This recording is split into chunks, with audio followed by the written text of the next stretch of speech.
Welcome back, Truth Seeker. It is Wednesday, January 31st, 2024. We're going to do an early broadcast of TFR. This will not be on the Truth Frequency Radio Network, so there will not be any advertisements.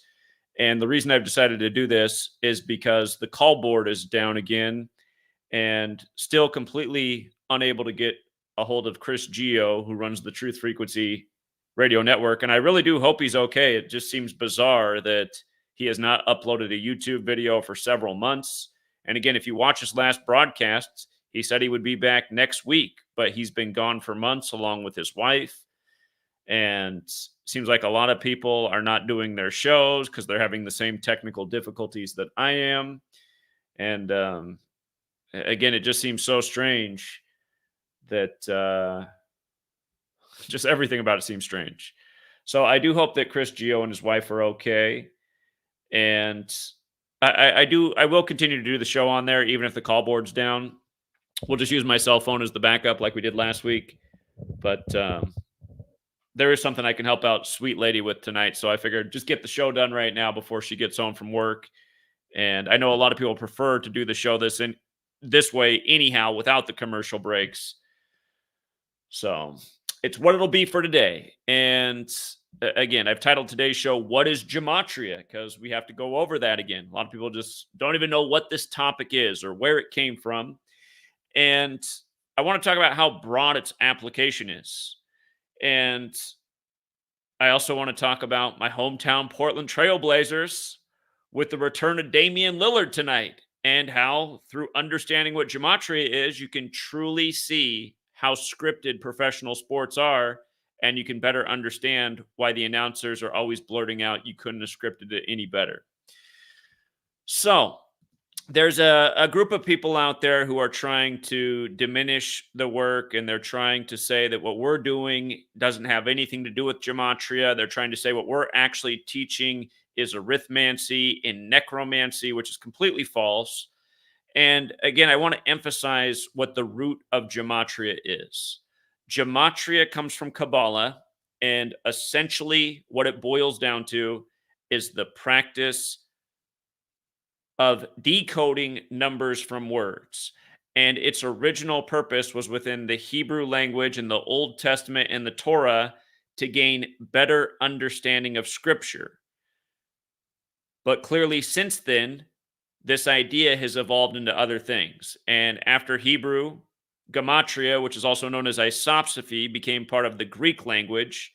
Again, the biblical languages are both based in this numerical letter system, alphanumeric system, if you will. Hebrew, based in Gematria, Greek, based in isopsephy, which is the same thing. The Greek word for Gematria is isopsephy. And again, this knowledge has been used to better understand the meaning of Scripture. And it's why the Bible is a book full of numbers. When you study this, you start to see it has real world application, though. And what my research has led me to understand is, okay, it has a religious orientation, and it's clearly become part of the English language. So once upon a time, I started to look into who was behind the English language. I found, the oldest English script is credited to a Catholic monk. And what we noticed from the research is that the calendar system we're on, it's very clear that the English language is in connection with the calendar, which is named after a Catholic pope. And if you study the Catholic Church, it's said that after the Crusades, the Templars brought back the knowledge of Kabbalah to the church, where gematria comes from. Within Kabbalah, it is explained in the Book of Formation on the opening page. God created the world with numbers, letters, and words. And about the God part, the simple definition right here from Jewish Virtual Library is gematria is the computation of individual letters, words, or entire sentences utilizing their numerical equivalents. Some people believe that the words and ideas in the Torah may be connected with or understood from the numerical values and relationships. So again, the computation of individuals' letters, words, or entire sentences. And the Torah, if you don't know what the Torah is, it's the first 5 books of Moses. And it begins with Genesis. So, what's interesting about English, and I have a book out there called Letters and Numbers, and the first chapter is about the significance of 26. And I wrote that chapter in 2017, many years before Kobe Bryant died, on the 26th day of the year. And I explained how 26 is this very special number and where it fits in with the legacies of even people like Michael Jordan and Kobe Bryant, only for years later for Kobe to die on the 26th day of the year on the anniversary of Bear Bryant. But in Gematria, the word God equals 26. The name Adam equals 26. And if you're not familiar with the Bible, it's the 26th verse where God makes Adam. So when I began to learn about this, that was something that stood out to me right away. I said, wow, God equals 26, Adam equals 26, and he's made in the 26th verse.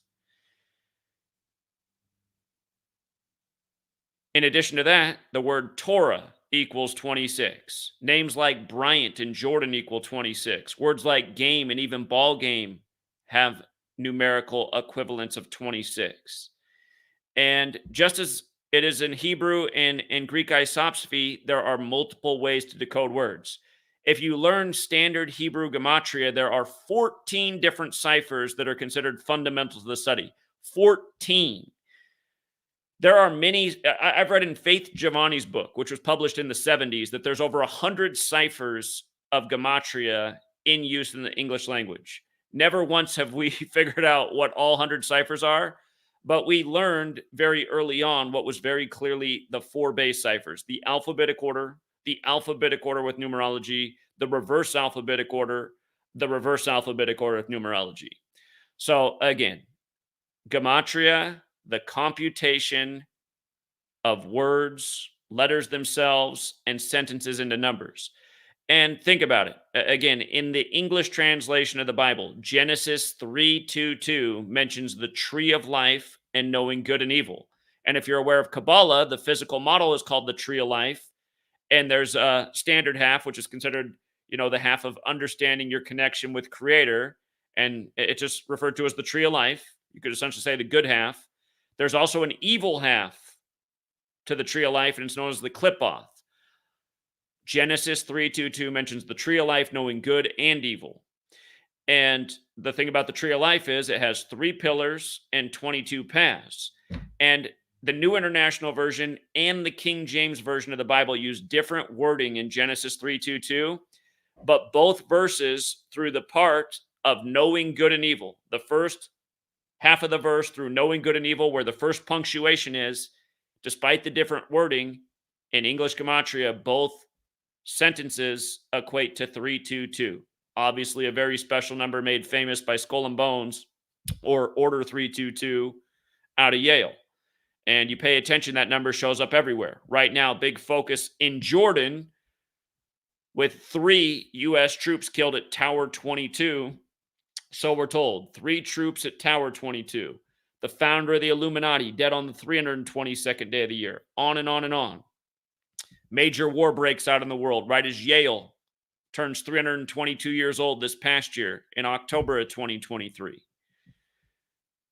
So, okay, this is what gematria is. Boiled down, the practice of coding numbers into words, which has biblical origins. Now, the people who are trying to denounce the work are saying that what we're doing is arithmancy. And what arithmancy is, a form of divination, the practice of predicting the future. Anyone who practiced it used numbers to assign value to a word or phrase. Then they used that value to uncover the future, and in some cases to redirect it. Now, I could see why people would accuse us of that, because we do predict the future using this knowledge. But we're not saying that, because this number's behind this word, that's why this is going to happen in the future. That's not what we're saying. What we're saying is the Cabal is executing rituals on the human populace this way. So essentially, we're decoding what the Cabal's doing, not acting that, understanding this gives us some kind of sorcery to see the future. It does give us an ability to get an idea of what's coming in the future, but not through sorcery, or what I would refer to as divination. I would say it's from understanding what's being done to us and getting ahead of the curve. So, again, gematria is still the practice of coding numbers into words. Arithmancy sort of pertains to that, but gematria is the practice of coding numbers into words, which is the basis of understanding even this subject. And then to accuse us of necromancy, I mean, not even close. Necromancy is the practice of communicating with the dead. I mean, really? Where have you ever seen that? I've probably over like, I probably have 12,000 YouTube videos at this point over the last decade. And no point have you ever seen me trying to communicate with the dead. So, never pulled out a Ouija board, nothing. But yes, again, this knowledge, and we've shown for a decade how it can be used for predictive power, but not through what I would refer to as the practice of arithmancy, just through understanding the way the game is rigged and the way the rituals are performed upon us. And here, to make a point, again, you can use this knowledge with regards to exposing how elections are rigged, as we did very well in 2016 and in 2020. Again, actually before it was even 2016, in 2015, they put up on the stage as Donald Trump took office for the first time a stat that said Forbes says Donald Trump is the 133rd richest man in the world. And we pointed out right then, we said, are they telling us that Donald Trump is the next rigged candidate for the Oval Office? Because president's 133 and so is White House and so is government. And then sure enough, next thing you know, Donald Trump is the president. And we pointed out why it mattered that he announced he was running from the 58-story Trump Tower for the 58th election when Freemasonry and secret society equal 58, and D.C. is known as the Masonic City. Again, we weren't saying like, ooh, through the sorcery, this. We're saying, no, the game is rigged. That's why they're putting these numbers in front of you. Gematria comes from Kabbalah. Most people are familiar with the term the Cabal, the secret political faction. Here, let's see what the internet definition of the Cabal is these days. Let's see what it says. The Cabal, a group of people who are united in some close design, usually to promote their private views or interests. Here, let's finish the rest of the Wikipedia definition. In an ideology, a state, or another community, often by intrigue and usually without the knowledge of those who are outside their group. The use of this term usually carries negative connotations or political purpose, conspiracy, and secrecy. Doesn't it start to make sense? DC is known as the Masonic City. Freemasonry is based in Kabbalah. Albert Pike revealed that in his book, Morals and Dogma. Conspiracy, secrecy, things that are very much related, secret societies. It can also refer to a secret plot or clique, or it may be used as a verb to form a cabal or secretly conspire. The term cabal is derived from Kabbalah, a word that has numerous spelling variations, the Jewish mystical interpretation of the Hebrew scripture. In Hebrew, it means received doctrine or tradition. In European culture, it became associated with a cult doctrine or a secret. And again, Freemasonry's teachings are based in the Torah. Kabbalah mostly pertains to the Torah. The rituals that are used again and again in the world pertain to the Torah. Again, Exodus, part of the Torah. Exodus 4, the story of Moses and Moses' staff being turned to a snake. Remember, Moses Malone died right before Kobe Bryant's last season, the Black Mamba, a snake. And then 4 years after Moses Malone died, Kobe Bryant died. And then Kobe Bryant died at age 41 on the Pope's 41st day of his age, when his name Kobe Bryant equals 41, only for LeBron to win his fourth finals that year, exactly 41 weeks after his own birthday, and he won it on Father-Daughter Day when Kobe and his daughter died. Not to mention the day before Kobe died, LeBron passed Kobe in points scored in Kobe's hometown, Philly, with a court with black snakes on it, only for Kobe to fall to fourth in points scored. Again, we've taught these things a million times. How the biblical stories take place over and over through ritual and riddle. Gematria. Why is there a song called Gematria, the Killing Name? Why did the man who wrote that song, why did he recently come out and say that online conspiracy theorists were driving him nuts But then in that same statement, he said from now on, he would only perform the song for the Pope. You know?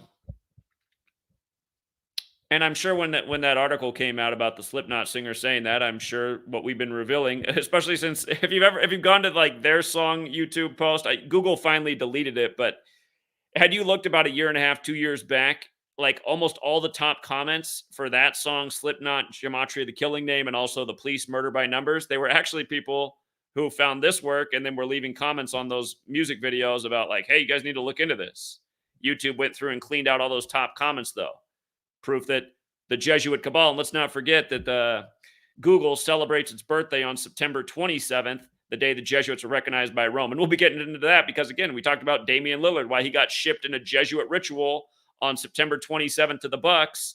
And now the Bucks have Doc Rivers as their head coach, who's Jesuit educated at Marquette in Milwaukee, coaching Milwaukee. We'll get to how perfect it is with Damian Lillard's return to Portland tonight. But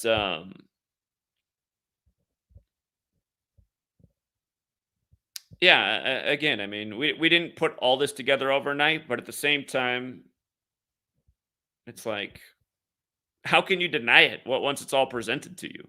It's so obvious that this is what's going on. So anyway, Trump, we had it all figured out in 2015, early 2016, and it is true. As 2016 went on, Trump was just acting so ridiculous that I didn't think they could possibly put him in as president. So I was like, well, maybe I'm wrong. Maybe they're actually going to put Hillary in because nobody wants her, but Trump's so ridiculous. So I did change my mind, but the numbers did show all along that it was going to be Trump. With regards to 2020, we said a year in advance why Joe Biden would become number 46, exactly 46 weeks after the Pope's birthday when Catholic equals 46. And we know what happened to Joe Biden's son at age 46 and what happened to JFK at age 46.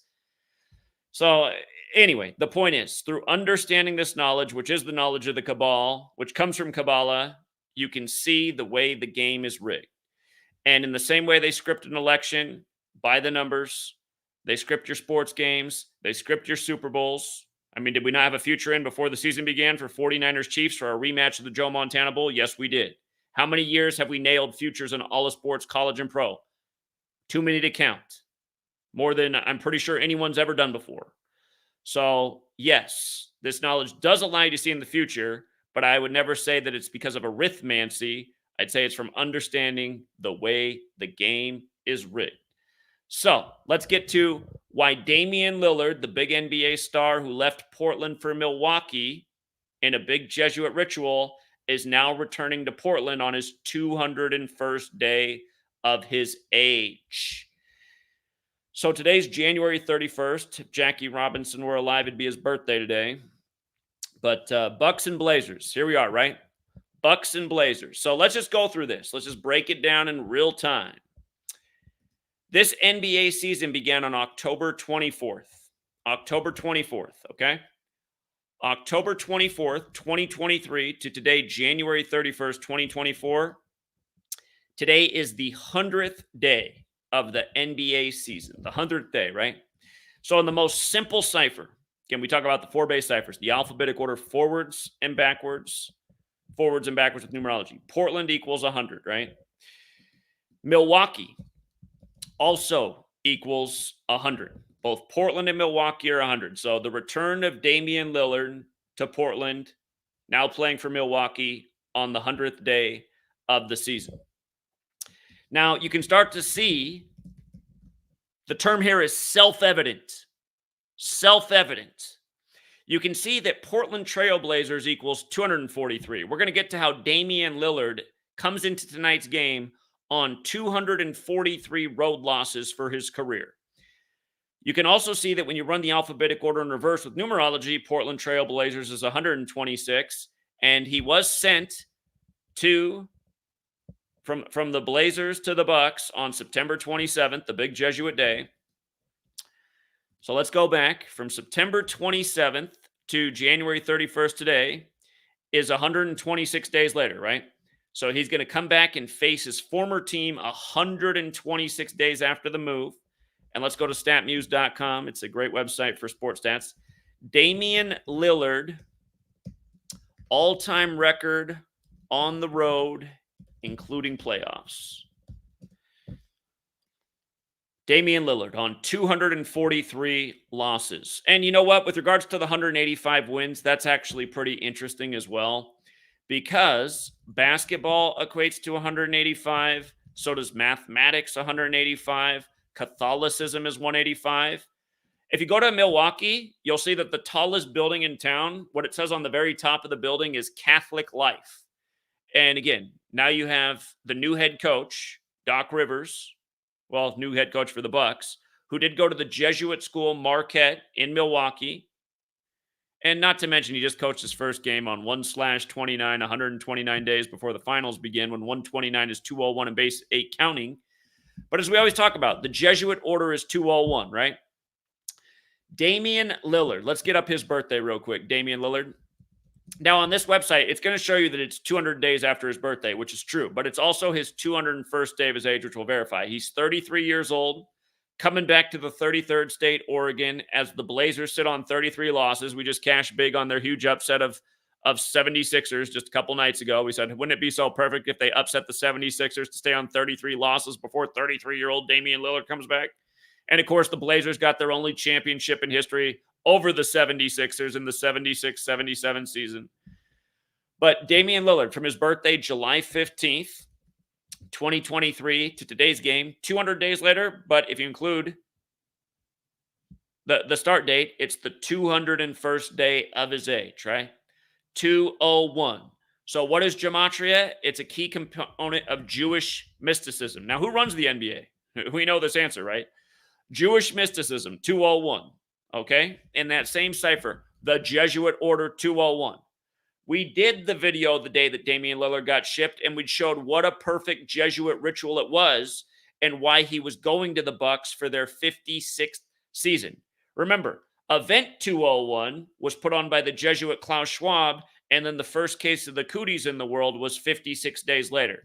And of course, the real name for the cooties has a gematria value of 56. And if you're new here, you should read my book, Number Games, and learn how many 56 rituals there were with the cooties. It connected everything.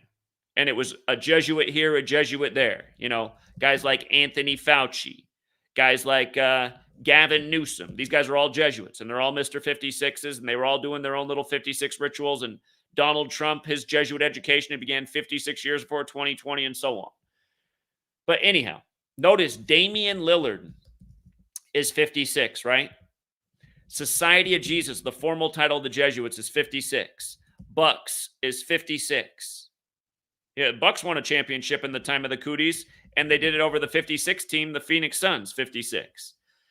And again, just so you can see that it's the Bucks' 56th season, here's the Bucks. It's their 56th season, so what a season to get Damian Lillard. And who's the Bucks' big star player besides Damian? It's Giannis, right? You want to know how many days it is after Giannis's birthday today? As he's coming back to Portland too with Damian Lillard? It's 56 days after his birthday. 56 days after his birthday. And again, just the forwards and backwards. The Bucks star Giannis, they got him wearing number 34. Bucks is 56 forwards, 34 in reverse, right? Bucks coming into the 33rd state on 32 wins. Blazers waiting for 33-year-old Damian Lillard on 33 losses, facing the Bucks and Giannis. You know what I mean?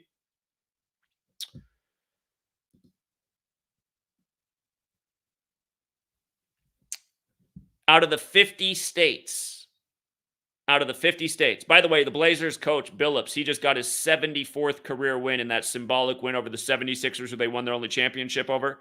But out of the 50 states, only one equates to 74 in the most simple cipher, and that's Oregon. And if you doubt it, just try it out yourself. Once upon a time, I had to do it all by hand. I didn't even have an online calculator to do it. But Oregon, the only state that equals 74, and it's the 33rd state. And that stands out because names like Jesus are 74. Jesus on the cross at 33. Cross is 74. Messiah 74. Gospel 74. Parables 74. Some of the biggest sports stars in the world like Mahomes 74. But anyway, remember, English is 74. Gematria is 74. The most popular video on YouTube about gematria by a Jewish rabbi, he begins the video by explaining that gematria is energy.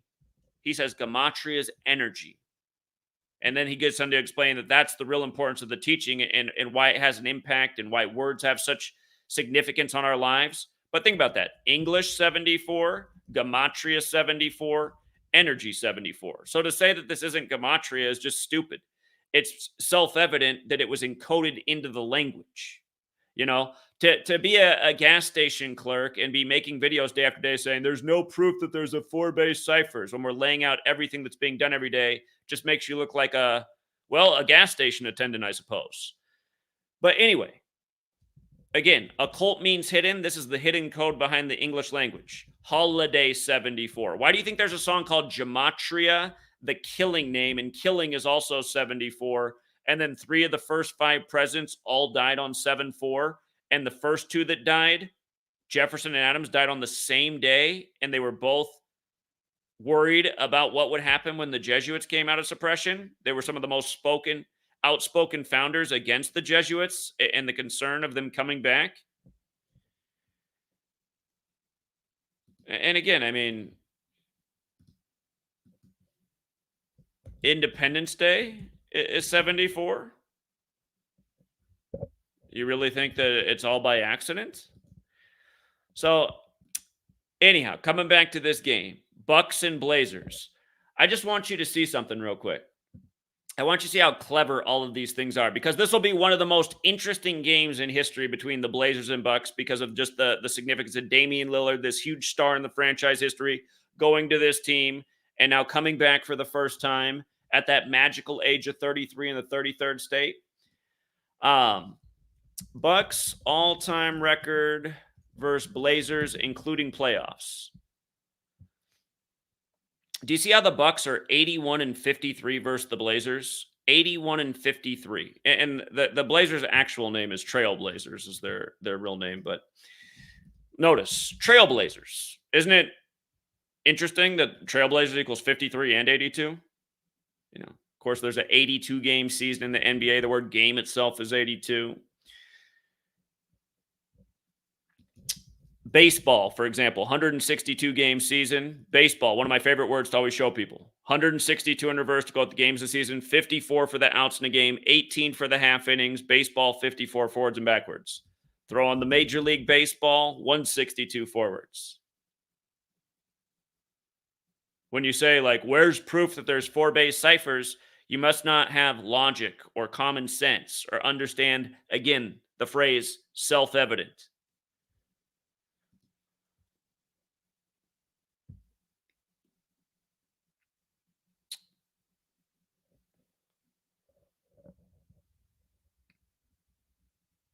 So, just to come back to the Damian Lillard trade.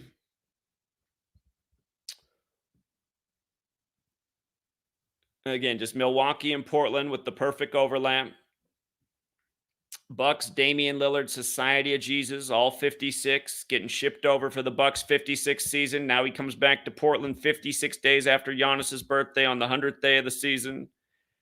It's the Blazers' 54th season. I guess that would be the one prayer for the Blazers tonight, that the Bucks could get their 54th loss. Here, I'll show you something interesting about the network ESPN. You see how baseball is 54-18? If you don't know the history of ESPN, ESPN began as a baseball-only network. It didn't even cover other sports. It only covered baseball when it first began. And you see how ESPN is 54-18, forwards and backwards? Tonight's game is on ESPN. So that would be your prayer for the Blazers.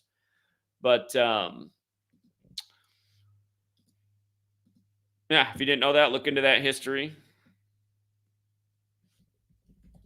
These things are not an accident. ESPN all the day, every day, coding out their headlines. Perfect timestamps on their stories day after day.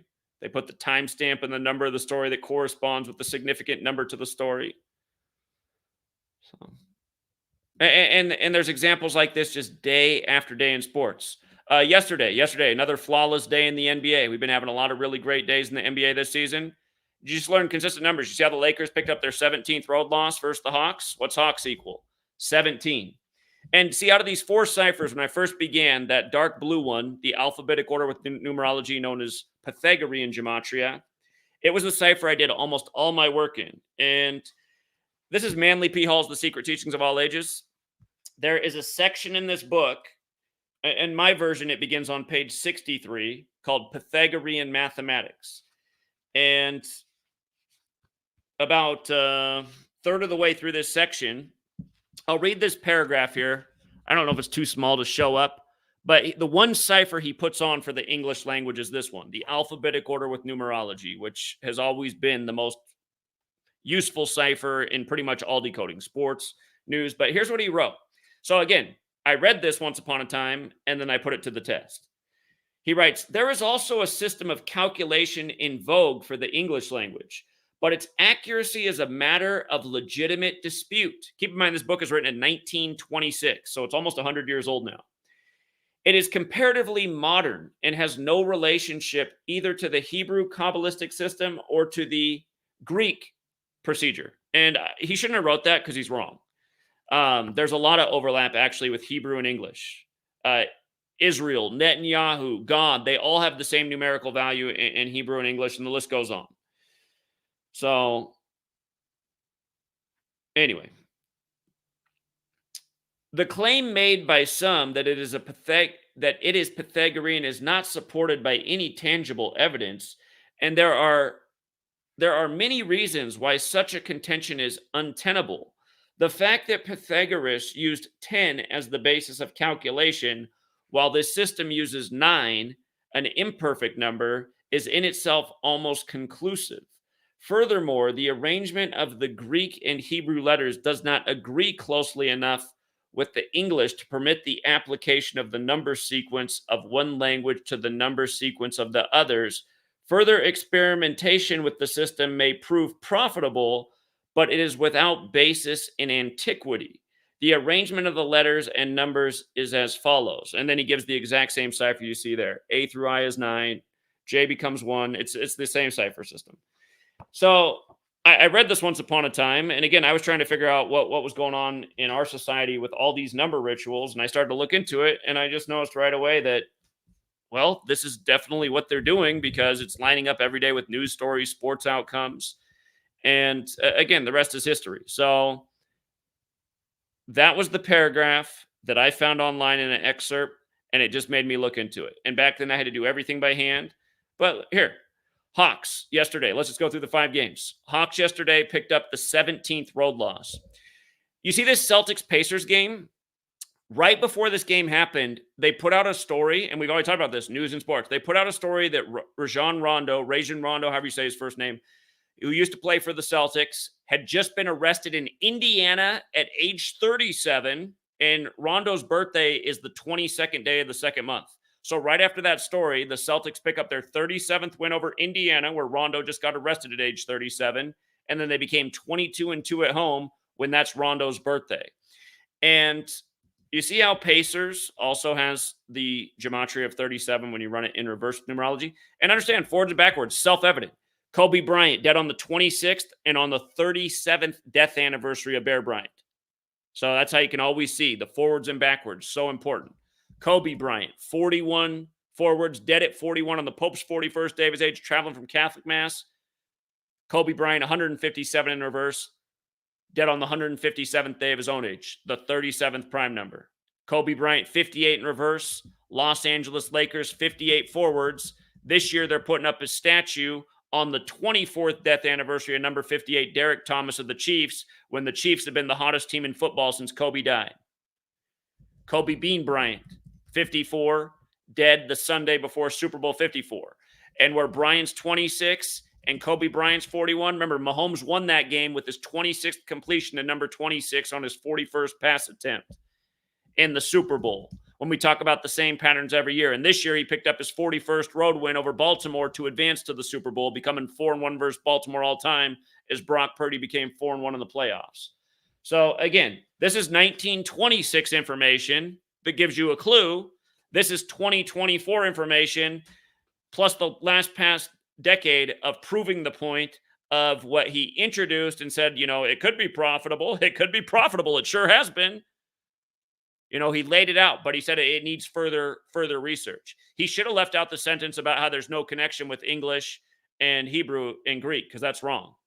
So, but again, if he were alive today, he'd probably rewrite that sentence, So, Again, a moron would come across and be like, "Oh, well, look, in 1926 it said this, so let's just scratch the last decade of everything Zach's proven." That's how a moron's mind works, and that's why morons' opinions don't matter, and that's why a lot of morons don't, like they end up their destiny is the counter at the Chevron station. So anyway, and by the way, that not to, I know some smart people in the world might work at a gas station because they just don't care, and that's all they aspire to do.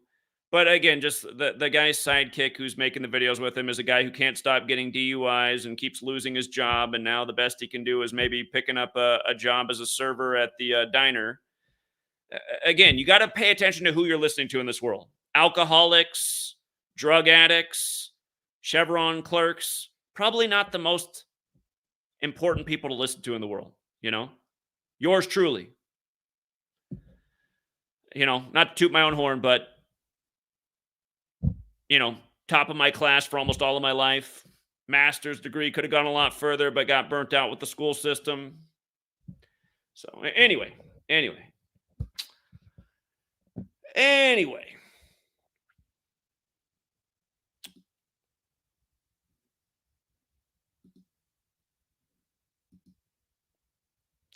But yeah, doesn't it all just make too much sense?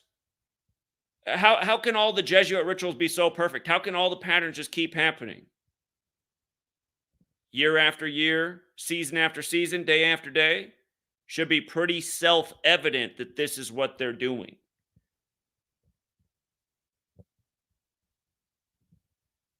If you never watched this video from years ago, this is remember once upon a time when we could still get views? This video right here, 142,000 views from 4 years ago. And this is even when we were starting to get censored bad. It couldn't even get the views. But it's like I just can't get any views anymore. This game, you guys, not only before this game was played, you see how it says he hit a 37-foot game winner? If you go back and dig through my Patreon, you can find our live stream from before this game was played. We called Lillard to hit the game winner, possibly at the buzzer. It was all about 37. I want to say like the Blazers got their 37th postseason win maybe over the Thunder, something like that. But there were like so many 37s on the game. It was perfectly synced with Lillard's birthday. And it was like, oh my God, not only does he hit the game winner, he hits a 37-footer. Portland 37. Now Milwaukee 37. So, but yeah, once upon a time, YouTube allowed us to have views. Not anymore. Now everything's got to say it got 1,500 views. It got 2,000 views. Maybe it got 5,000 views. And that's a testament to the work too. They had to bury it because it was waking up too many people. So, all right. If you'd like to join the stream, there is a link pinned in the comments. That's a way to join. I'll also put the phone number up if you want to call in instead, if that's an easier way for you. But we will take calls. And again, it's TFR, so it's kind of always open mic. But if you want to keep it to the subject of maybe the knowledge of gematria and what it's brought to your life, what's been helpful, is it taking you out of the matrix? Are you no longer emotionally invested in the sports, the politics? Are you no longer scared by the fear-driven news? I mean, that's the reason I've taught this knowledge, to help people see how rigged the game is and why the game needs to be stopped. So those kind of calls would be great. And let's get our definition back up here.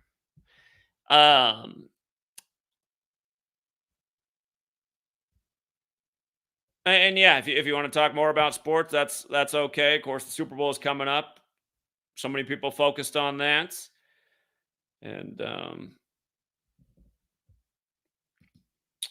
yeah, let me open up the phone line. So 2 ways to join the show. You can call in or you can hit the top pin comment. And hold up. I got to say shout out to Nathan. Thank you very much, Nathan. Nathan said, I brought this up before. Slipknot spelled gematria wrong the way it shows on the pic for the song upload. Check my pinned tweet. Also, the lyrics 12/8/73 is the singer's birthday. I see.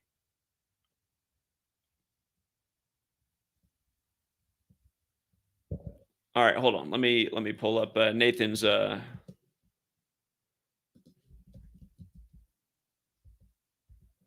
see here.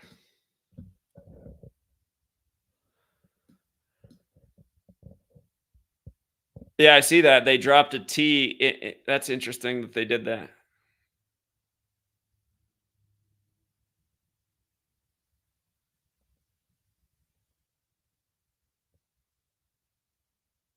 Yeah, but the actual song title is Gematria, the killing name. I don't know. It could just be a typo, or maybe there is a reason they did it. I haven't looked into it.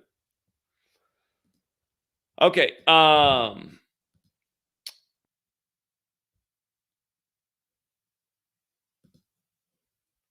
right. By the way, there is a John in the room, but John, you have to at least connect your mic. Otherwise, I can't call on you because right now it says no device is connected. So you have to allow access to your mic.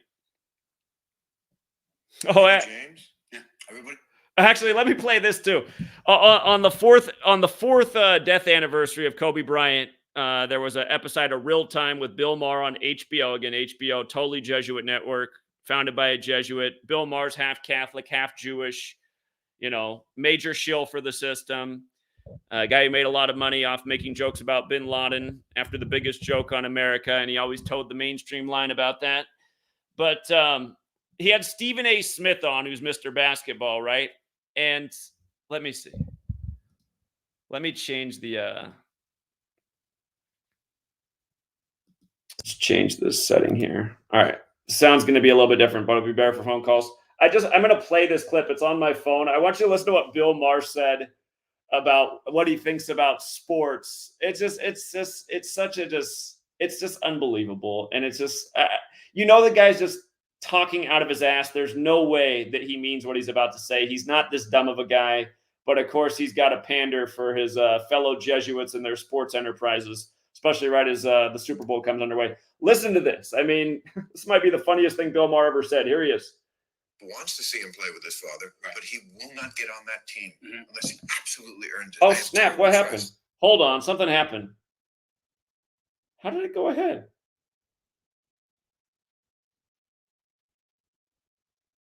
Oh, snap. I had it in the right spot. I don't know how it jumped ahead. Here it is. I think it's right here. Here we go. This is what you got to hear. But the other thing I think why I love sports is like I did a whole thing on this show once. It's the last institution I can trust. Like I don't trust anything. All right. I don't trust the media. I don't trust the government. I don't blame you. No, I don't blame you. I mean, how can sports be the last institution you trust? I mean, did he watch the games this weekend? Did he watch how Baltimore couldn't get a single penalty to save their life, and Kansas City got away with pass interference and defensive holding the entire game? It's just so. But if you want to be on TV and make the big bucks, you just got to lie to your audience nonstop. Sell them every single lie you can possibly think of. So what a joke! And Stephen A. Smith's an even bigger joke.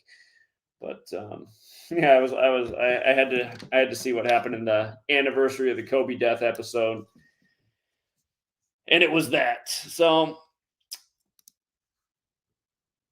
All right. If you do want to phone in, I probably got to open up the phone line here, don't I? It's probably, let me see. Okay, the phone line is now open. So if you want to call in, the line is open 509-560-4982.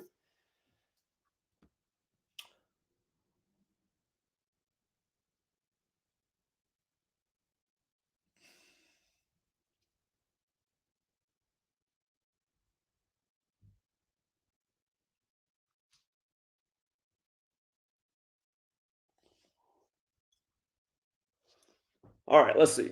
547. 547, you're on. Or 541, actually. Hey, what's going on, buddy? Yep. I thought what you think about Chevron attendance? What do I think about what? Why you hating on Chevron attendance? Because the troll who keeps making these stupid posts every day is a Chevron gas station attendant. That's why. Well, I'm a Chevron gas attendant, and I signed up for your Patreon, and I don't like the way you use the N-word, man. Well, I don't use the N-word, and by the way, so obviously you're a troll, audio troll, but I also just said, there might be some decent gas station attendants out there, but see, there's another troll, so he might also be a troll at a Chevron gas station. And the thing about the one I'm talking about is his teeth are all black. He's got already missing some of his teeth. It's like he looks like the stereotype of what your mom told you never to grow up to be. Apply yourself so you don't end up looking like a homeless, worthless piece of shit that works at a gas station. Anyhow, 253. Yes, hello. Hello. This is Dr. Jefferson with the Downtown Clinic.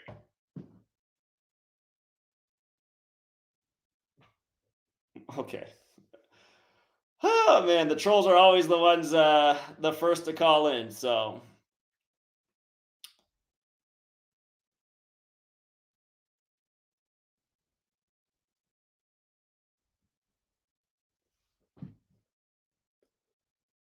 Eight, 3-2. Hey, Jack. Yeah, what's up?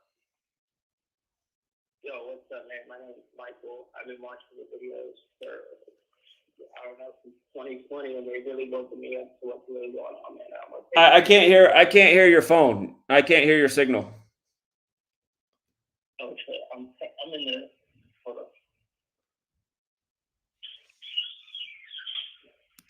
Hello? Yeah, go ahead. It's still hard to hear. Oh, shit. Let me get out the building. Here, give us a call back. We'll be here. 817. Hello? Hello. Yo, hey man, shout out to you for doing the Gematria stuff. I agree with you, man. A lot of this shit got to be exposed, man. It's crazy. It is a slap in the face. And it's so crazy because I'm from Dallas. I grew up a diehard Dallas Mavericks fan. You know what I'm saying? It's just not rocket science.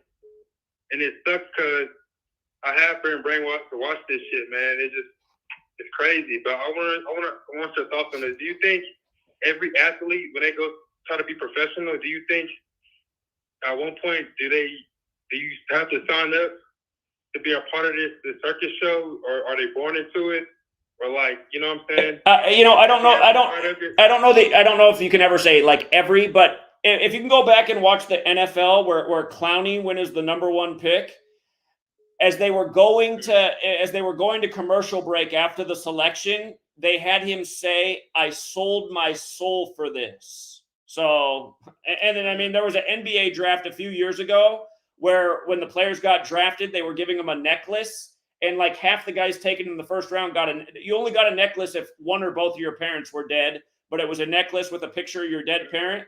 About half the players taken in the first round got one of those necklaces.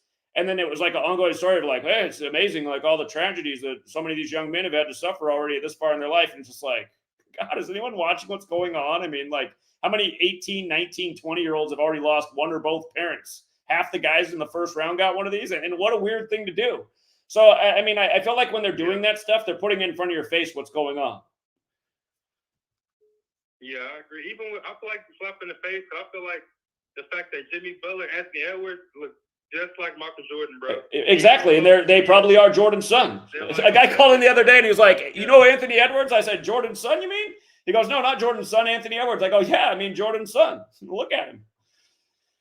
So, hey, do you think, so like Jordan, was like a good product? He was successful. Do you think Jordan actually fucked these women, or do you think they just take his DNA and just like a lab-grown baby? You know what I'm saying? They have handlers to raise it. It's that's entirely possible that they got Jordan semen and they're doing the whatever they call that when they put in the woman and she. I mean, it could be like that. That's totally possible. Even with Victor Wembanyama, the thing is he's an alien. It's all like, bro, I don't know, like these guys seem to come out of nowhere, bro. You know what I'm saying? But I ain't trying to take too much of your time, but I want to say, bro, I appreciate the content. I do remember I've been put on your channel for like a few years ago. And your channel was huge, bro. You used to get like a lot of views. And I was seeing like your views are capped to like, I feel like 1,500, 1,000. And it's like, that shit crazy. Like I said, it's proof that you onto something big, you know what I'm saying? But it's crazy. And I think a lot of people, I feel like a lot of people are dumb. But I feel like by the time you get like 30 or 40, ain't no way you can watch these sports and know like this shit is not fake. Even if you have any common sense, like if this is $1 billion industry, you don't think there's no corruption, bro? You don't think there's no corruption? Exactly. And I feel like people don't want to believe. Like, I'm a diehard Dallas Mavericks fan. I know this shit is fucked up, but every once in a while, I just want to believe that, you know what I'm saying? I don't know what the fuck it is, man. It's like a trance or something like a spell, but it's not like I just try to believe that me watching the game and I'm really, you know what I'm saying, this is gonna be the true outcome and all that shit. But honestly, these days I can't even watch the game, bro. Especially basketball. The referees and the calls, like it's just washed down. It's just a 3-point fucking contest. You know what I'm saying? Exactly. But Exactly. The NBA has become the worst. Keep going, man. All right, appreciate it.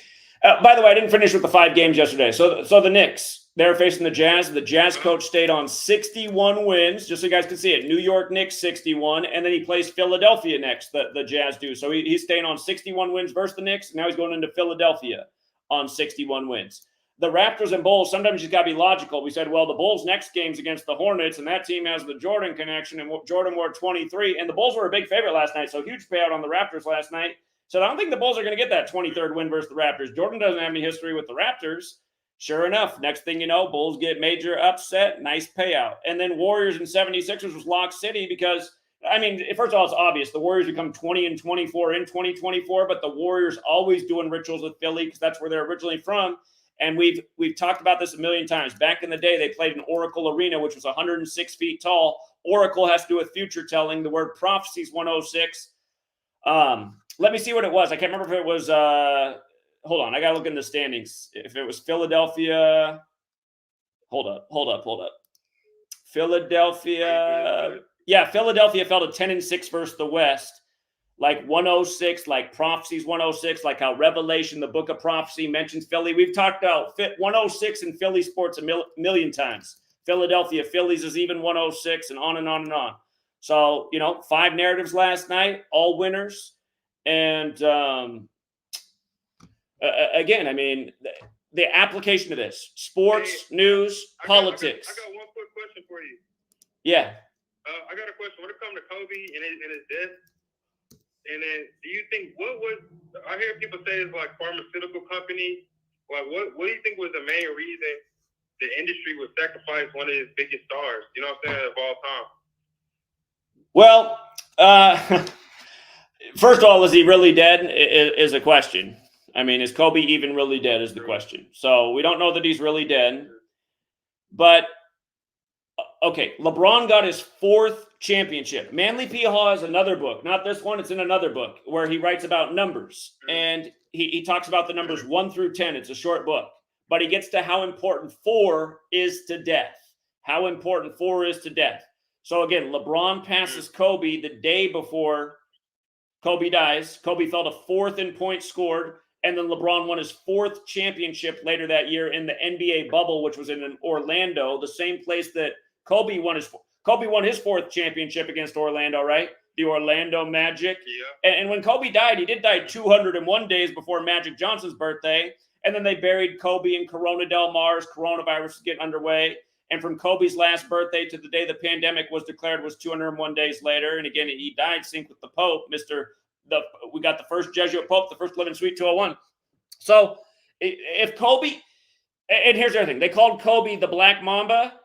Black Mamba venom stops people's hearts. And we've heard a lot of stories about people's hearts stopping since the pandemic began. So if Kobe really was taken, it's in part because he had that right nickname. And again, they put him in Corona Del Mar, supposedly in an unmarked grave. So again, and then you had mass death all over the world. So that might very well, again, it was all, Kobe's somebody who's known worldwide, right? Like probably in all of our lifetimes, that's probably the most, would you say that's the most shocking death of a celebrity in your lifetime? Yeah, probably. Yeah, even more than Michael Jackson, because Michael Jackson's at least kind of old, Well, he wasn't that old either. I mean, that's probably the second most shocking. He was only 50, right? Kobe was 41. But both relatively young, and I'd agree that's probably the second most shocking. And then Prince might be the third, and they're all none of them are that old, and they're all megastars. But Kobe's death, because he was still seen as pretty young, 41, just freshly out of the NBA. Again, it like really sunk people. It put them in a low vibration, and the next thing you know, everybody's on lockdown and being fear-mongered about how they could die from this deadly virus. And then you're right. They tied in the Kobe that he was suing some pharmaceutical company that used his Black Mamba branding without his permission. So they even had a pharmaceutical tie-in with the Kobe story. And so I think that he had all the right ingredients and just the power of his celebrity to create the vibration or the energy field that they wanted in society. And that's the way I see how they did it. And again, while traveling from Catholic mass too. So. Yeah, that's crazy, bro. But hey, man, appreciate it, bro. I'm gonna keep listening. Yeah, appreciate it. Thank you. That's true. Yeah, Kobe with the 666 workout, the career high in his 666th game. So he had some evil type of stuff going on with him as well. All right, we got Midwest Perspective in the building. Yo, can you hear me? Yeah, what's up? What's up, Zach, man? I appreciate you, brother. I'm calling from Michigan, and I've been following you since 2020.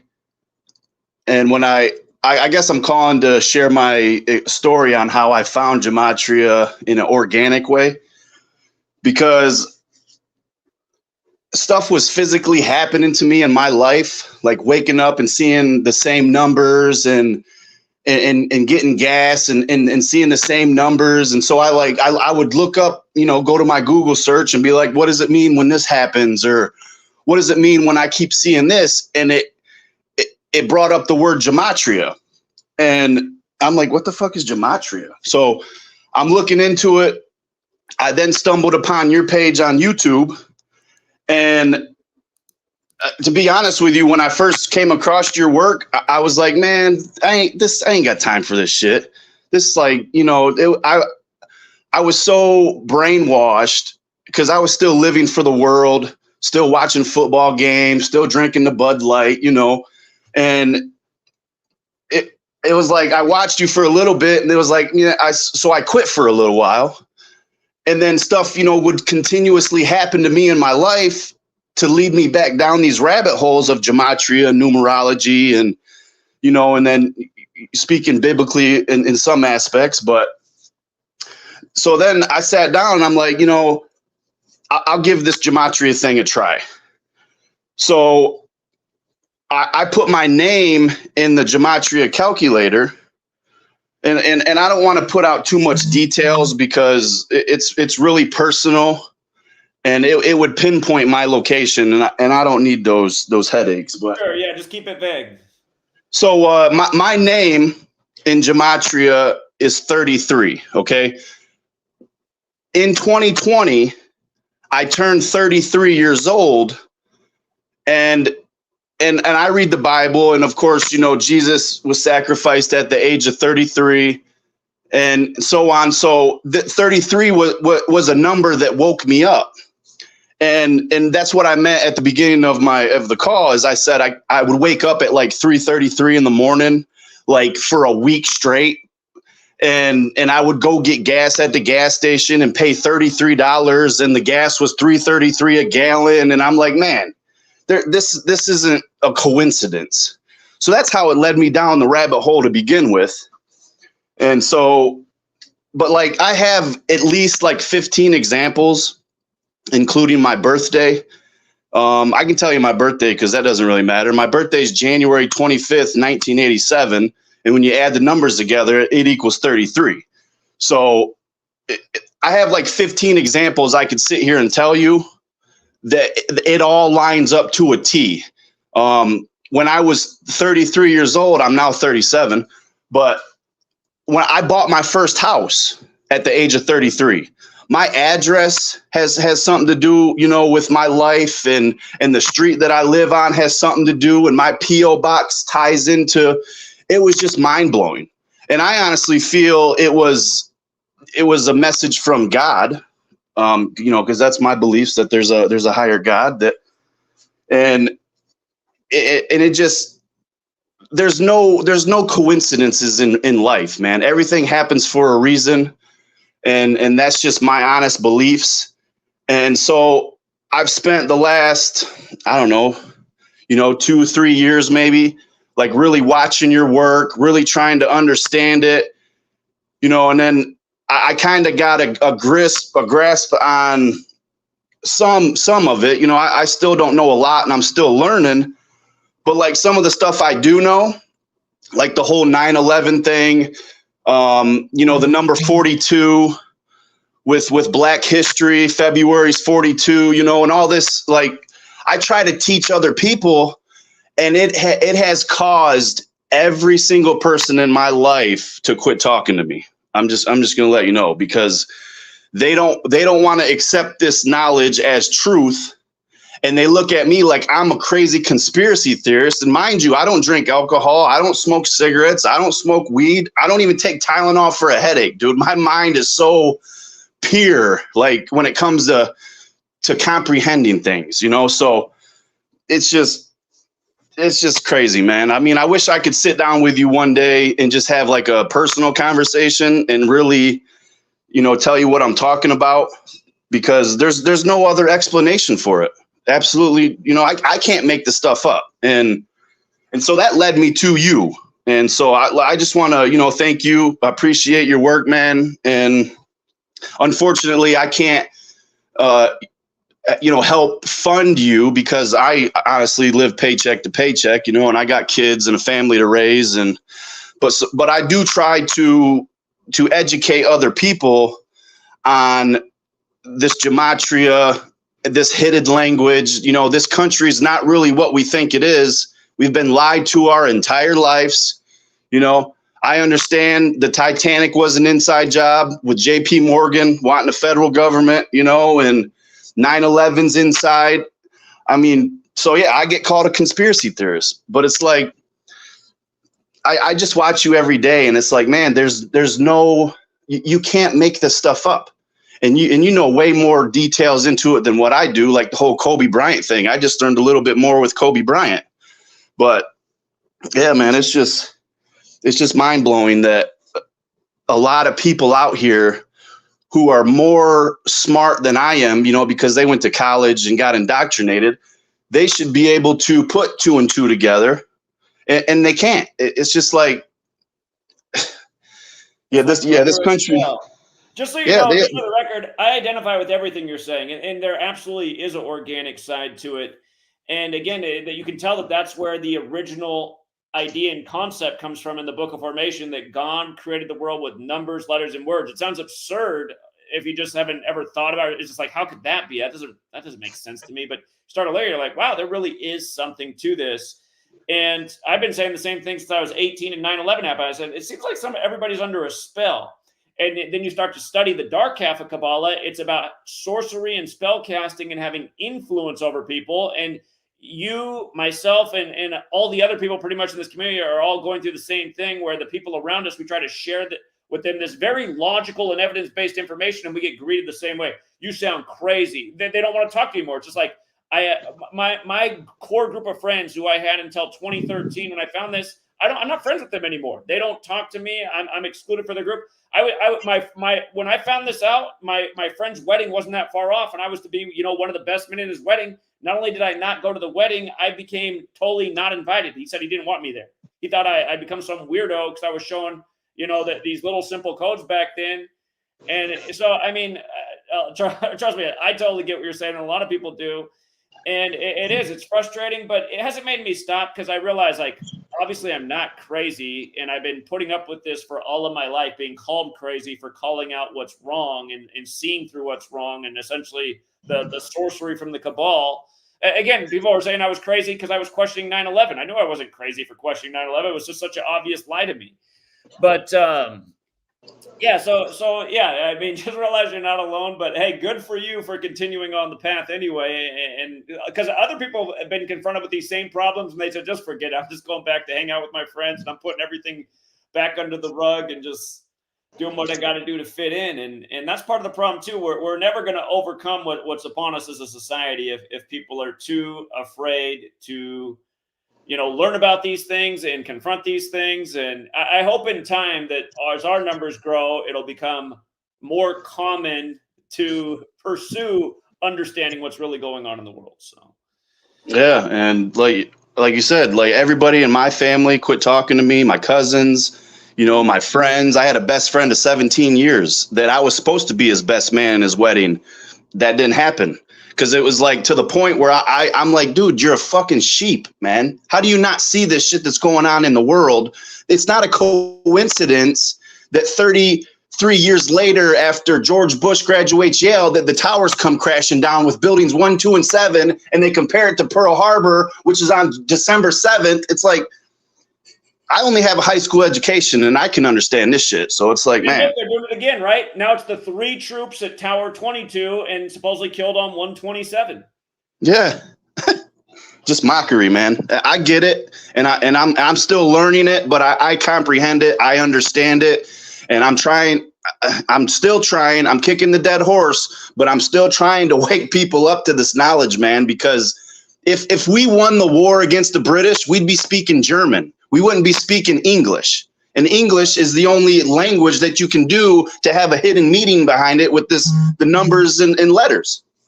Well, in terms of how it's synced up with this calendar, right? I mean, yeah. But yeah. Yeah, but that's all I got, brother. I appreciate you, man, and I'll keep trying to, I share damn near every one of your videos with people that don't want to hear it. So I just keep on pushing, man. I don't know what else to do. I'm not financially in the position to. I'm sure, I could afford $1 a month, like you're saying, if each person just vouched $1 a month, that would help you out. But I mean, I don't know. It's okay. Maybe I appreciate that you're out there sharing the work. That's really, if everybody was doing that, it would be even better. So keep it up, man. I appreciate it. All right, brother. I appreciate you, man. Have a good night. Yeah, you too. Take care. All right. We got a call from 714. Hello. Hey, how you doing, man? First off, I just want to say, obviously, like everyone says, hate to be a dead horse, but I appreciate what you're doing for everybody in the community. Speaking up. But I had a question. I just popped. The story just came across on my social media about 3 guys who died out in the cold in front of their buddy's house in Kansas City. That story's been buzzing for. That story's been buzzing since the divisional round. It happened after the divisional round game the week before the conference championships, and we've been saying, three dead Chiefs fans, and in the picture they're all in Mahomes jerseys. Like, I was wondering if they're trying to indicate, if that's kind of a way to say Mahomes is going to get a 3rd ring. Well, these are the kind of clues they just put out year after year, So Jackie Robinson statue disappeared right before the conference championship, number 42. And, of course, he began his baseball career with the Kansas City Monarchs, and Mahomes' father was a baseball player.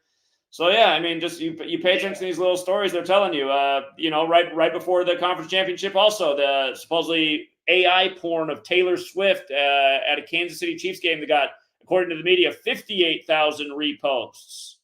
So, Yeah, it just didn't make sense to me. I mean, the story says that for 2 days, the buddy inside didn't even come out, and that he's not even a suspect, or that they just let him go, walk off scot-free. His name is Jordan Willis as well, and like Willis is a name associated with a star player for the 49ers, Patrick Willis. Willis. Yeah. So. Yeah, I know all about Patrick Willis and all that, and because I obviously followed sports and everything like that, but I don't know, there was just a lot of stuff that it just didn't make sense. I kind of knew ahead of the season going in with everyone was on this whole color thing, and it felt too obvious. It was getting way too much media attention. It just felt too obvious. They were downplaying Mahomes from the beginning of the season. It just felt way too obvious that it would be Ravens Niners. Yeah. For the record, here's what they did with the purple and red, logo. So obviously Ravens and Chiefs was purple and red. And again, in the NFC, you had 49ers and Lions, Niners in red. But the original Lions franchise, the Portsmouth Spartans, at which they began as, wore purple. So they had like a purple and red thing going in each conference championship this year. And Taylor Swift's album that she put out right before the season began was also purple. So that's probably, and the title of that album equals 104, just like her name, to go with the 104th season. So. Jesus.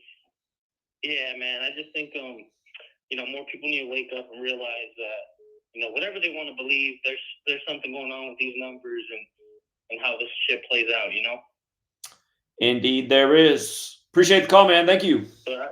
Yeah, appreciate you, man. Yeah, you have a good one. Thank you. 708. 708. You got to mute the video. When you guys call in, you got to mute the video and just talk through the phone. 708. Yep. Yeah, what's up? Hey, Zach, can you hear me? I can. Hey.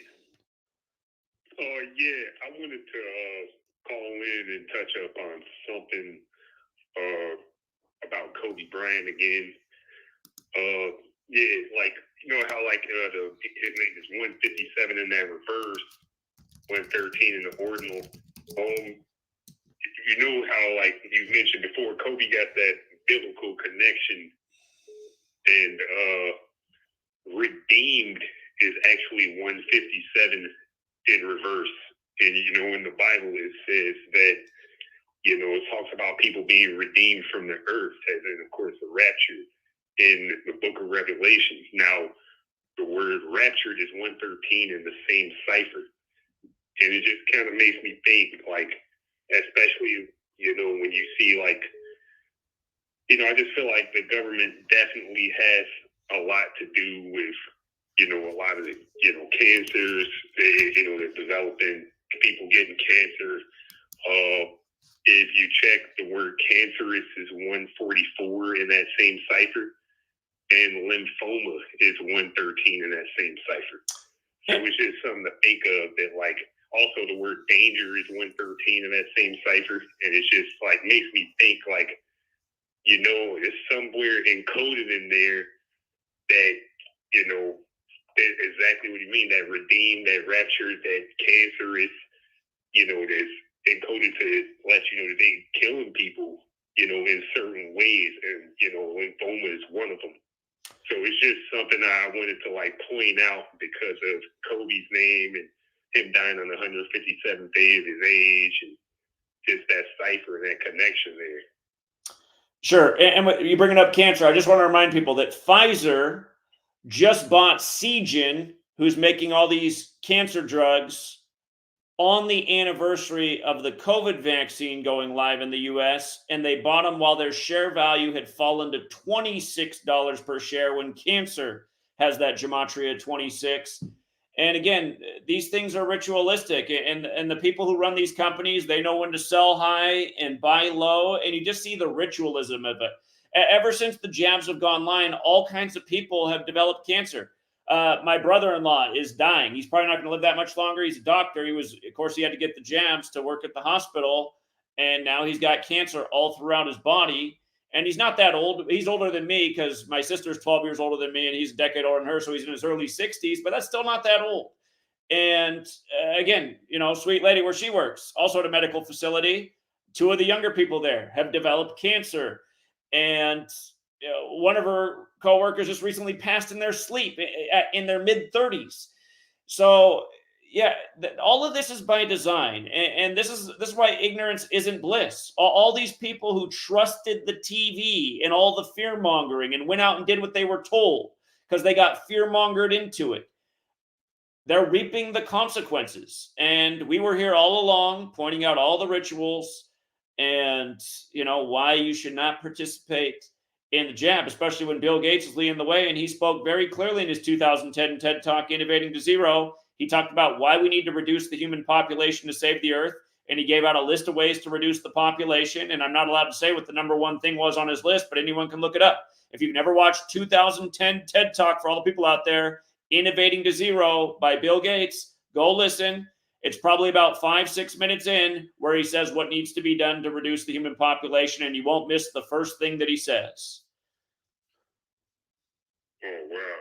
Yeah, I'm sorry to hear about your brother-in-law. And yeah, just, you know, the fear-mongering, the way they do is definitely a strategic design.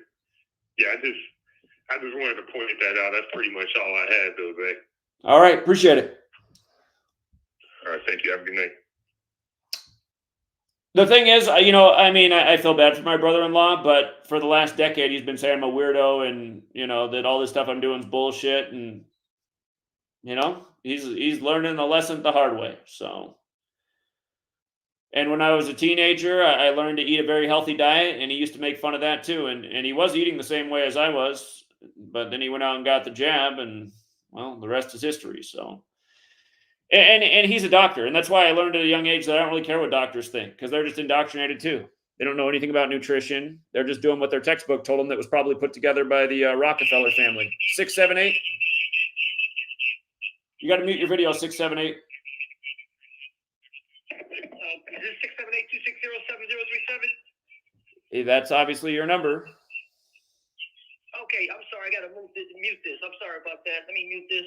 My name is Ishmael. Zach, how you doing, man? Nice to meet you, brother. I just want to tell you, man, I really appreciate you. I've been listening to you for years.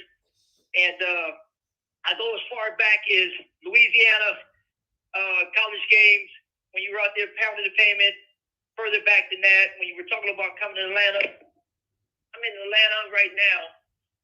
And if anybody's listening to Zach right now that's in Atlanta, I don't know if this means anything, Zach, but Microsoft opened up one of their big corporations out here. And I was just driving up the street because my grandmother lives down the street from the place. And I just happened to look up, and right directly across the street from the Microsoft Corporation is the address 201. I just laughed about it.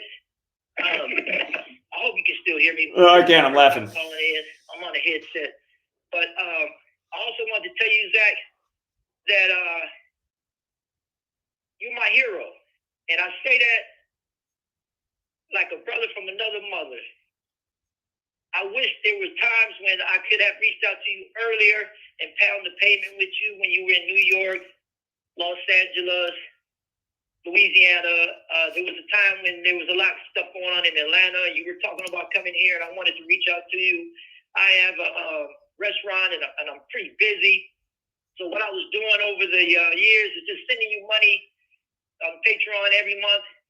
And this so happened one month, my wife and I were sitting there watching you, and she goes, "Hey, babe, I noticed Zachary hasn't been getting money from your Cash App." And I looked, and I realized she was right. And so I'm one of these people that you've been telling people about how they've been messing with your money, messing with your viewership. And I bear witness, and this is mostly to the people that's new, that's listening to you. You're the absolute truth, brother. I'm a Muslim, and like the caller who called in a few calls back, who was talking about the organic numbers. I think his birthday was somewhere in January. He's similar to me in terms of astrology. I'm an Aquarius just like him. My birthday's coming up February the 12th. And I also believe that I kind of lost my train of thought there, Zachary, because I'm so excited, man. There's so much I want to tell you. But real quick, I want to say this, that when you were talking about sports years ago, I was peeping out all the games. The one that got me the most is the one when you did the World Cup. That was the icing on the cake for me, with the whole Jesuit ritual with the Pope. And like the caller before, that's an Aquarius like me, and I could tell, I felt his passion, and he's very sincere. I know if he had the extra money, he would send you all the money he could, just like I would. And I will tell you this, when you talked about the Super Bowl in February, when the Kansas City Chiefs was in it, and halftime, Mahomes walked out with a limp. One of your callers, and you have a brilliant group of followers, by the way, Zachary, that I respect. They're very knowledgeable, and I'm sure you're happy for that. But one of their callers had said that he had made a connection with the ankle injury, and he was talking about the zodiac sign of Aquarius. And me being an Aquarius, I caught that. And he was so right. So I just want to let you know, man, your work is not in vain. People are listening. You're winning, brother. You're winning. I see you sometimes you get frustrated. I love it when you get frustrated because I'm frustrated right there with you. And I'm just as passionate as you are. I want to go out here, man, and educate people as much as I can and fight this fight.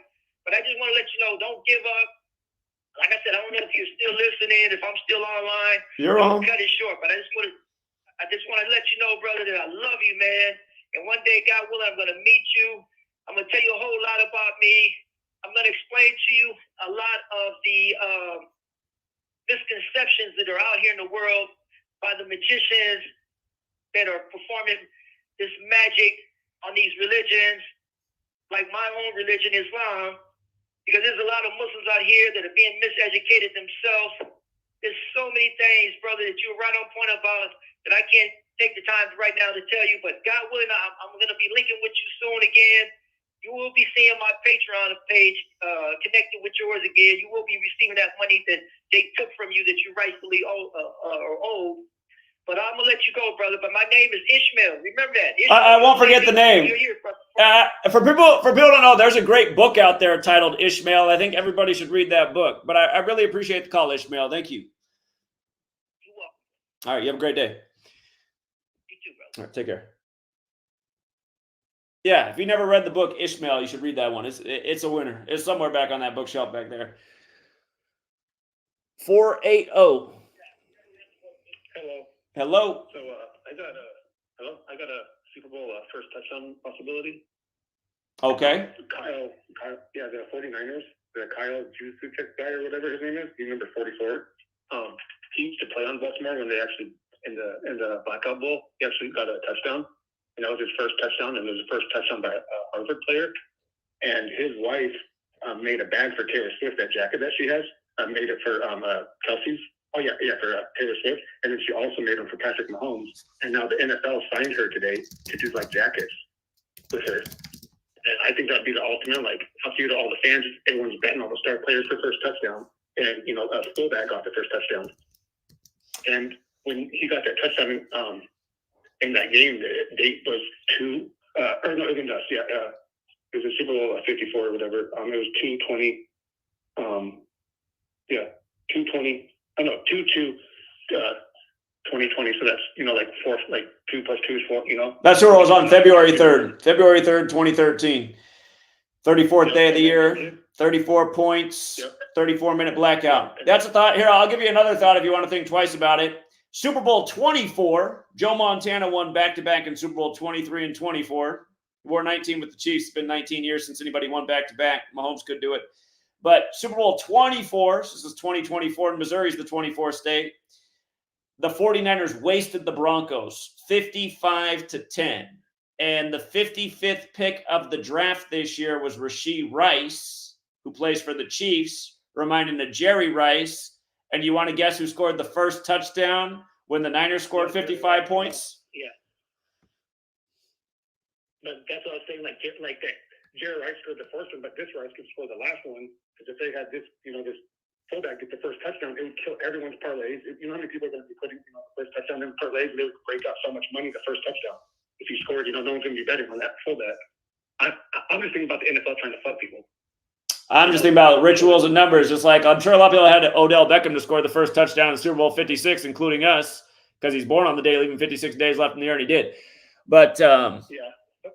But yeah, so from this guy's birthday, or from the Super Bowl to his birthday is 42 days also, and then 72 days, which is and then it's 10 weeks, 2 days, and then it's also and also his wife. If you look at his wife, the news feeds have two different birthdays. They have February 12th, and then they have November 2nd.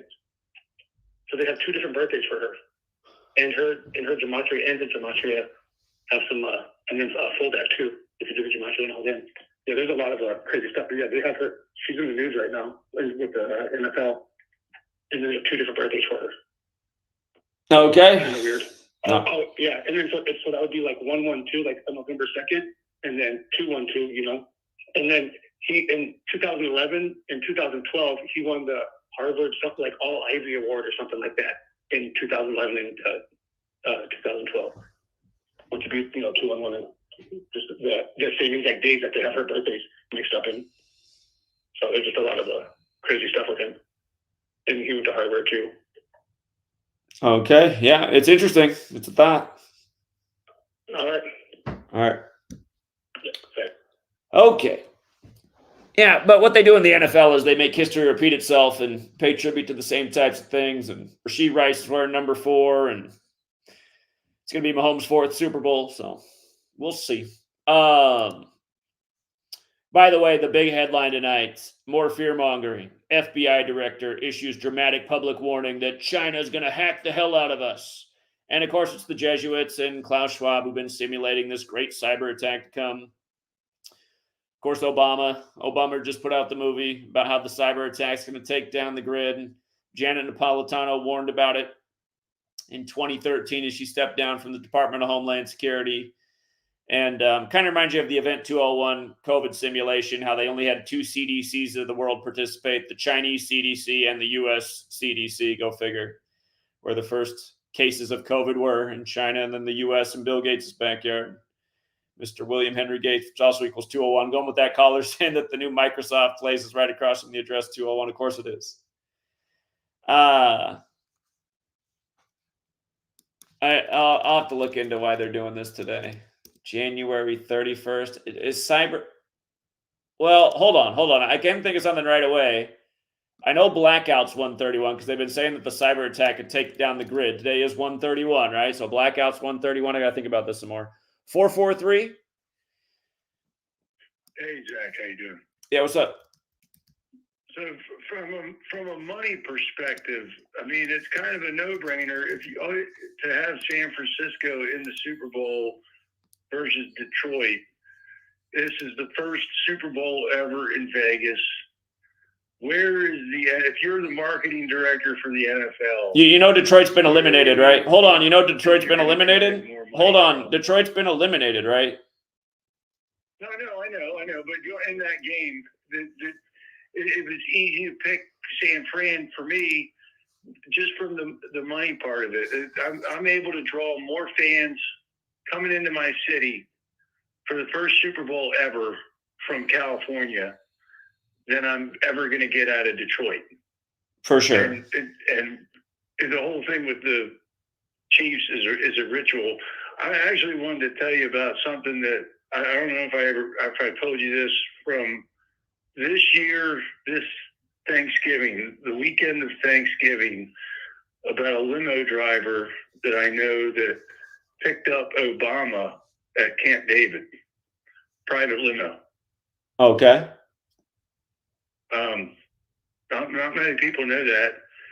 And a private limo driver works for a private limousine company near where I live.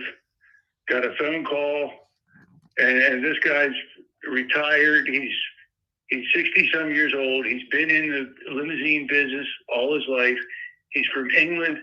He used to drive the royal family and other dignitaries around the country in England. And he actually drove the FBI director a couple of weeks before he ended up with Obama. It was the FBI director that called him and said, "Hey, what do you think about doing a pickup in Camp David, which isn't far from where I live?" He didn't know who he was going to pick up. He got there. 2 guys in suits got in the back, and he's driving like an Escalade or something. Obama gets in the front. They went to Philly. And in the area of Philly they went to was near where there's a museum that's a jail, that's a famous prison. It's like a 100-year-old jail or something. It's closed now, but it's a prison. And it's a shitty part of Philadelphia with the exception of 4 or 5 big, ginormous homes with lots of acreage. And he went to one of those homes. So why? And at the time, Biden was in Nantucket for Thanksgiving. What do people think about Obama being at Camp David while Biden is at camp on vacation? Yeah, I get your drift. So What's that? I get your drift. makes you kind of go, Yeah, and it could be Michelle. It could be Michelle before long. So yeah. Well, I'm surprised I'm not looking for dots while I'm telling you this. Anyway, that's all I wanted to say. all right, appreciate it. See you. All right, later. Yeah, and the head of the FBI did go to Yale, the university that's 322 years old right now. And notice, he's got the same birthday as the Pope, Saturnalia, December 17th. But from today to December 17th is a span of 322 days. Yale Skull and Bones, Order 322.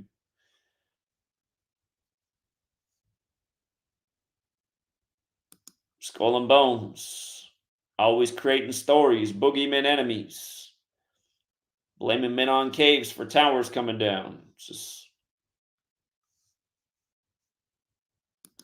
And you know, with regards to the day being 131, and again, just all the warning about how a cyber attack could take out the grid, you know, power outage known as a blackout, 131.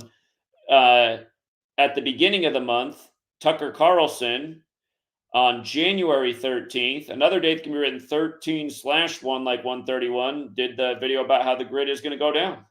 So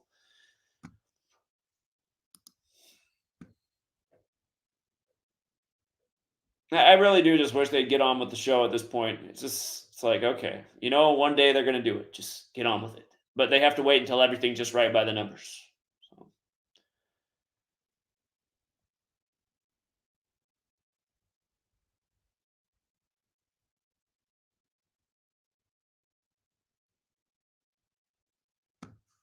He replaced Comey back when it was Comey versus the Comb Over.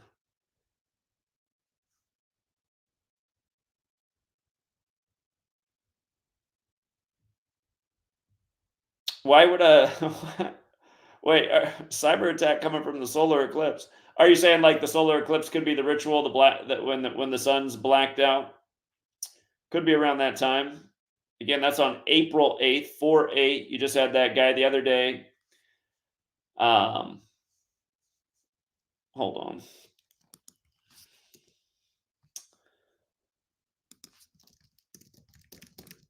This ritual the other day, 114 days after. It's not going to pull it up, huh? Why is it not pulling it up? The guy's name is escaping me right now. I just covered this the other day. Hold on, let me scroll through my Twitter page. This guy the other day came out and said that with the 3 troops, we could be on the verge of World War III.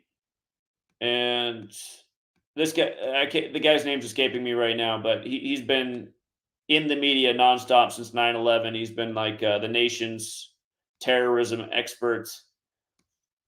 Here he is, right here. Peter Bergen, that's who I'm thinking of. So he makes this remark about World War III 114 days after the war began and 48 days after his own birthday. World Wars 114 and 48. Oops, I didn't pick up the phone fast enough. But that eclipse that's coming up is on April 8th. So we'll see. We'll see that, you know,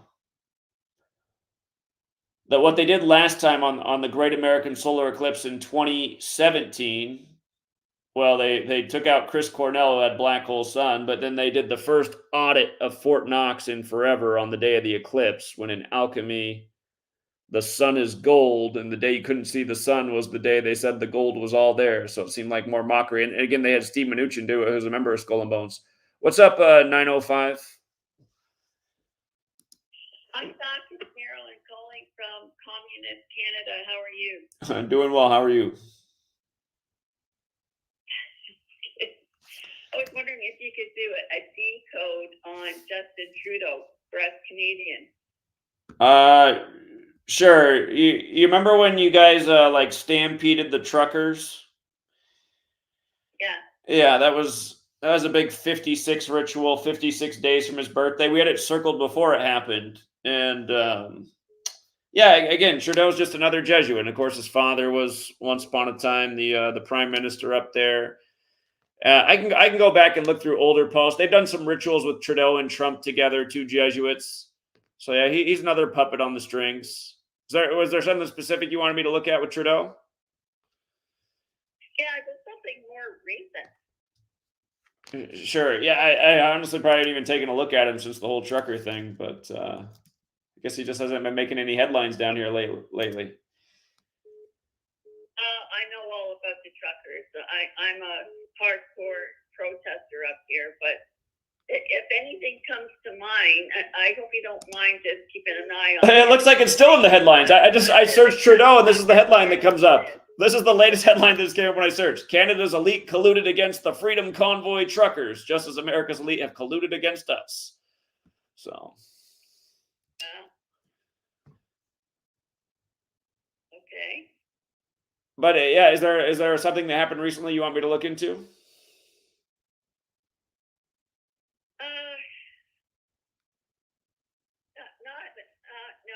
Not really. I just feel as though something is coming up around the corner.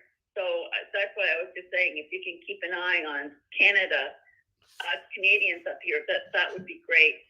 And I really do appreciate all the work that you do. I follow the American news and I follow you, but it seems like we're left in the dark up in Canada. So I'm just saying, if something does come up here, if you could just make a comment, that would be great.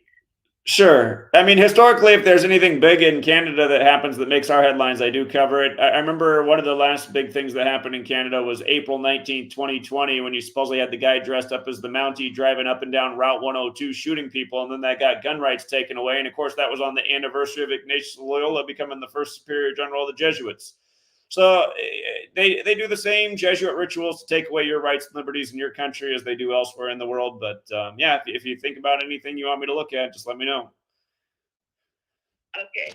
Thanks a lot, Zach. All right. Take it easy. Yeah, you too. Take care. Bye. And again, yeah, it's just a reminder. It's just Jesuits all over the place. Start to look. It's just a Jesuit here, a Jesuit there. So.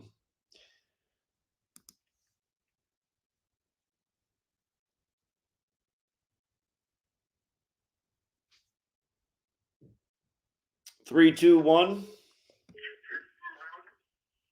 How's it going, Zach? Yeah, what's up? Yeah, you gave me. No, I just wanted to say, man, I've been following you since 2020, just about a little bit before COVID. Just want to say, man, your work is magnificent. And to follow up with the numbers and know how real it is, the Jesuits do have institutions in over 56 countries. 112. They claim 112 countries, just like Catholicism's 112. The 112th Australian Open was just won by Sinner 201 days from his birthday. So. Right.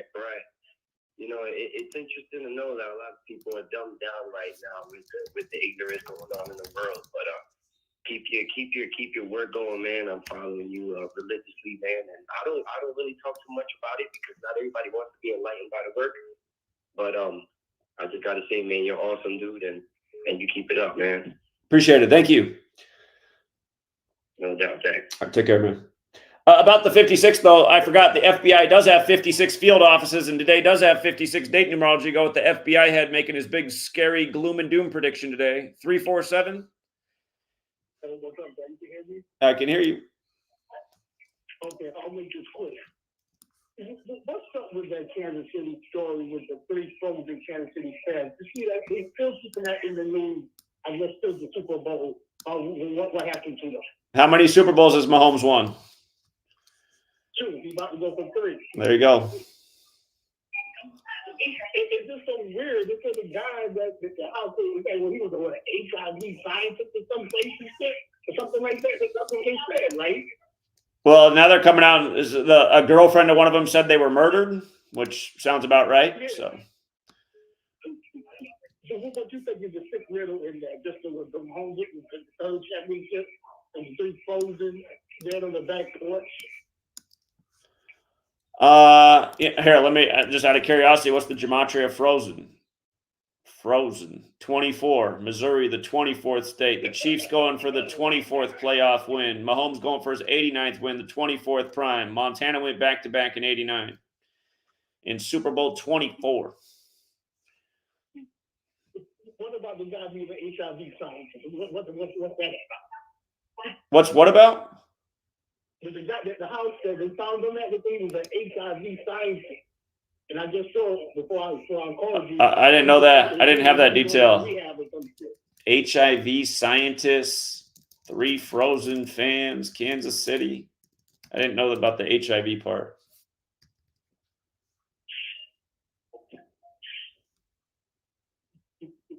Huh.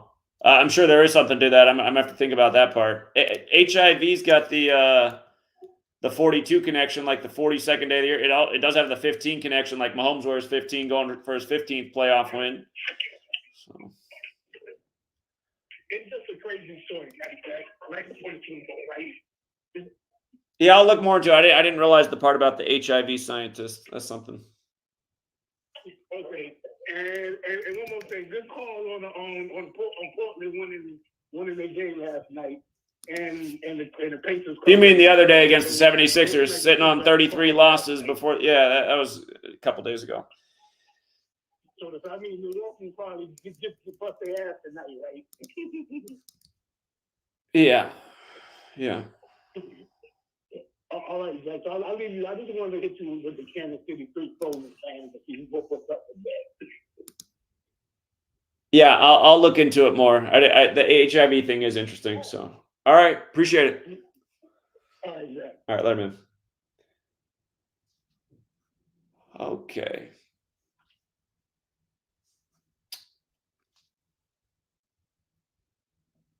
Six two eight. 628. Yeah. What's up, Dave? How you doing? Doing well. How are you? I'm doing good. I've been watching for about 4 months. This is King Lemuel. I'll be in the chat. Okay. King Lemuel. Yeah, I'll be in the chat. First, we're gonna do this together. Look up music in Gematria, and then after you do that, ask it to give you all the bad things that go with music in ChatGPT or in Google. Wait, look up music and ask the bad things to go with music in ChatGPT? I can barely hear you. Okay, now what you saying is that? You told me to look up music and all the bad things that go with music. In Gematria. You mean just like the matches with the word music? Yeah.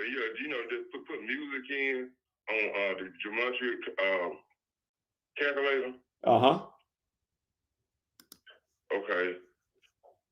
See the number or whatever, and then ask ChatGPT what's the Gematria of what bad things of music,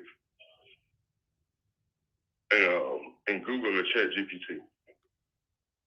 It won't do it for me, but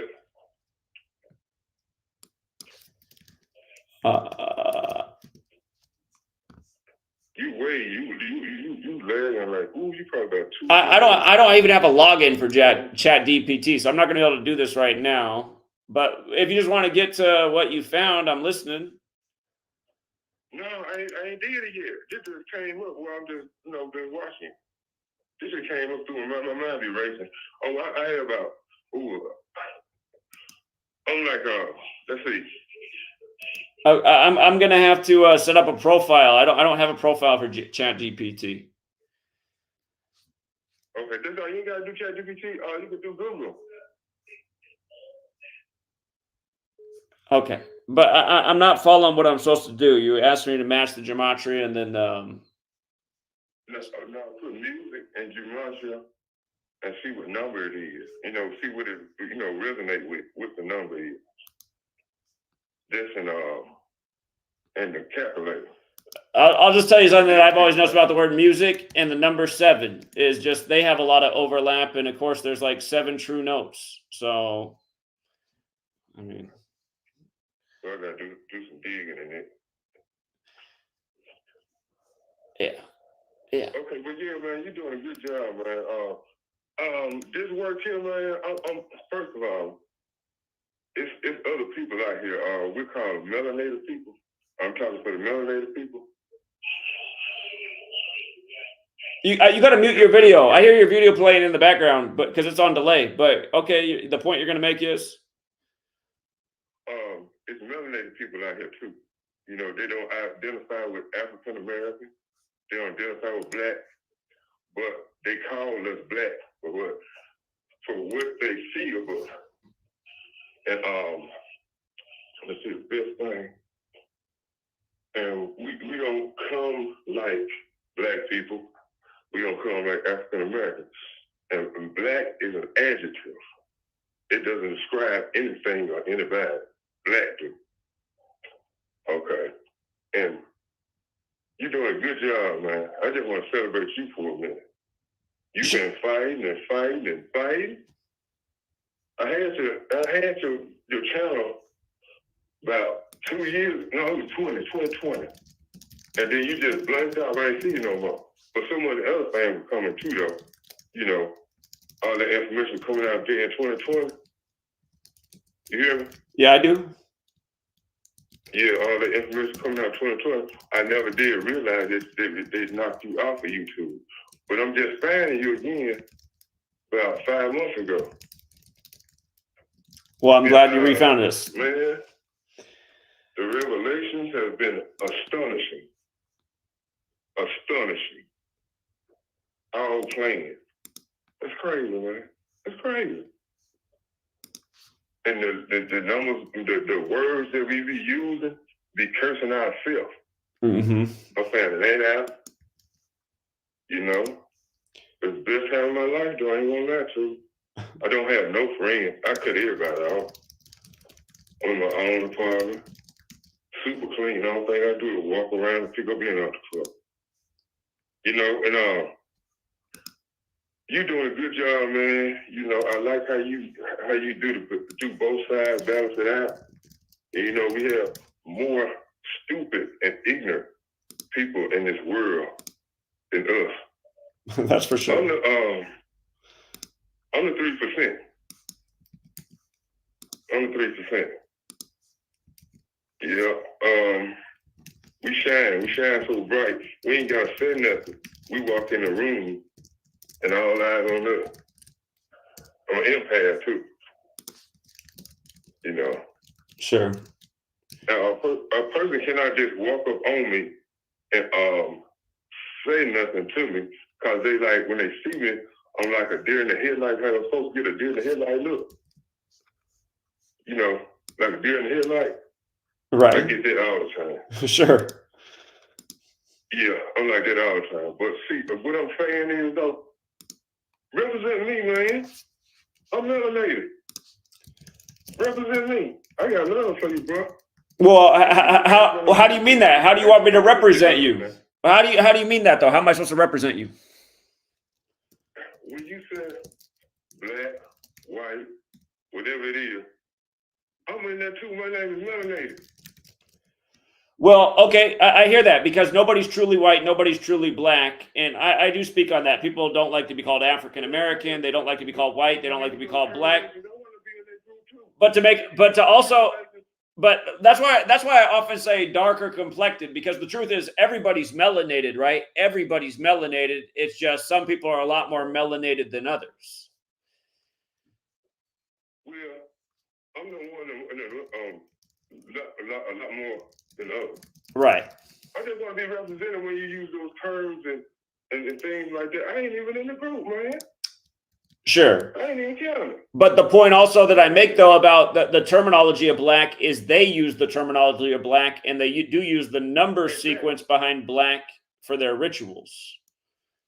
Exactly. And then with all of it that comes with it, the civil rights, and you looked up all that, I was like, oh my God. I said, oh, okay, that's how you do it. That's the secret right there. And then all the words that go with that word, it describes that word. That's how powerful it is. Yes. Spells, spelling, like you said in the beginning, curses, cursive, spell, spelling, it's all in the language. Yeah.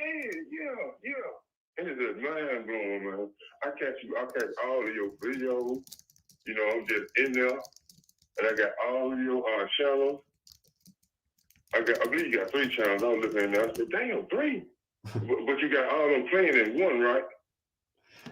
Yeah, I try to broadcast as many places as I can, since I'm not getting enough reach. So yes. Yeah. You out there, because you came up on my feed, and I wasn't looking for you, but you out there, you getting out there, but they suppress you. Like you can look up different things in the dictionary, Wikipedia, and all that. You know, something gonna come straight to the top. You know, it's gonna come straight to the top. But when you find them words that people don't too much use in the sign, and what they using now for the masses, you gotta dig for this. You know what I'm saying? Indeed. They don't have a surface level. They don't have a real information surface level. You got to dig. You got to look at the etymology of it. Now, you know what I'm saying? I do. Yeah. And it just, you know, this is the best time of my life. I turned 51 this year. They said I'm going to make it C25. So that means I live 4 lifetimes, right? What did I live? 220? No, I said 21. They said 20, really? So how many lifetimes that is? Is that 2.5? I suppose. Yeah. I'm just saying I'm out here, man. And I appreciate your work, man. Well, I appreciate your support and that you found the channel again in your call today. So thank you very much. Yeah, and I did a month with that $5 challenge thing. I'm gonna do it again. Appreciate that. And I appreciate the information. You know, you work more on funky at $5 a month. You truly are. You truly are, man. You truly are. You know that. Well, thank you very much. And I appreciate the caring that you do, just for people in general. You know, people that have good sense. You know, and we out here, man. We out here. I know that. That's why I do it. I do it for the people who are out here. I wish there was more of you, but I know there are a lot of us. We're just all separated. Like I said, I'm the 3%. Indeed. I'm the 3%. Yeah. You know, I see through people. I understand. I truly understand. I truly understand. And the people there, I don't have to talk to them to know who they are. I can just look at them. You know, I don't like to make eye contact, really. I really don't. But there's a lot of things I want to say. Well, yeah, I'm going to go to my nephew. Okay, my nephew is a mathematician. He made over A+ in school. He about 5 years old. And I want to give him that information, man. You think that's a good thing? Well, you know, I mean, I think it's better for younger people to know the world they're growing up in. So yeah, you introduce it to them the right way. I think it probably is the right thing. I mean, my parents didn't hide anything from me. I think that's one of my advantages to growing up. My parents exposed me to everything from a young age. So yeah, and it was just a steady march. You know, steady march. You know, no focusing on yourself. No seeing how you feel in real life. You got to think about somebody else. So anyway, again, but I'm gonna give them this information, man. And I heard one thing you said about it. I always hang on to every word you said. You said you heard a man telling you that this that gematria would bring you bad luck or some old bullshit like that. sure, a lot of people have said a lot of different things. He talked about it like he was an elder or something like that, like he was a priest or something like that. He said something negative about having you learning geometry, some type of ill will to come to you. I remember you saying something about that. I forget as much as I remember, so I'm sure it happened in the past. Yeah. It's just mind blowing, man. I ain't gonna lie to you, it's mind blowing. I be intrigued, you know what I'm saying? When I do that call it anything to jump out of you know what I'm saying? You know, and you got shit to bag it up though, bro. You know what I'm saying? I try to come with the evidence. So yeah. Yeah, you come with the motherfucking evidence. And it's right there. But I learned this here too, though. I learned this here too. You can't break up these folks' dreams. They know they're still in the dream state. You can't snatch them back in reality when you say something true. You know how you get that deer in the headlight look when you say something about it, like you ain't even there, it's just shot. And I be saying, damn, they don't think about that. I guess that's why we're the 3%. Yeah, I think we all know about that deer in the headlights look. I've gotten it many times in my life. Friend, I appreciate it. I got to let a few more people in because I got about an hour show left. So thank you very much. I appreciate your support. Thank you too, bro. Thank you too, man. Gratitude to you, brother. Gratitude, and thank you. You're welcome. Have a good night. Yeah, you too. Thank you, friend. All right. Take care. All right. Hey, what's up, Zach? This is Daryl Jones calling from Detroit. Thanks for calling. Can you hear me? Yeah, you want to mute that video though in the background. Oh, yeah, I just muted it. Yeah, can you hear me? I can. Yeah, I do.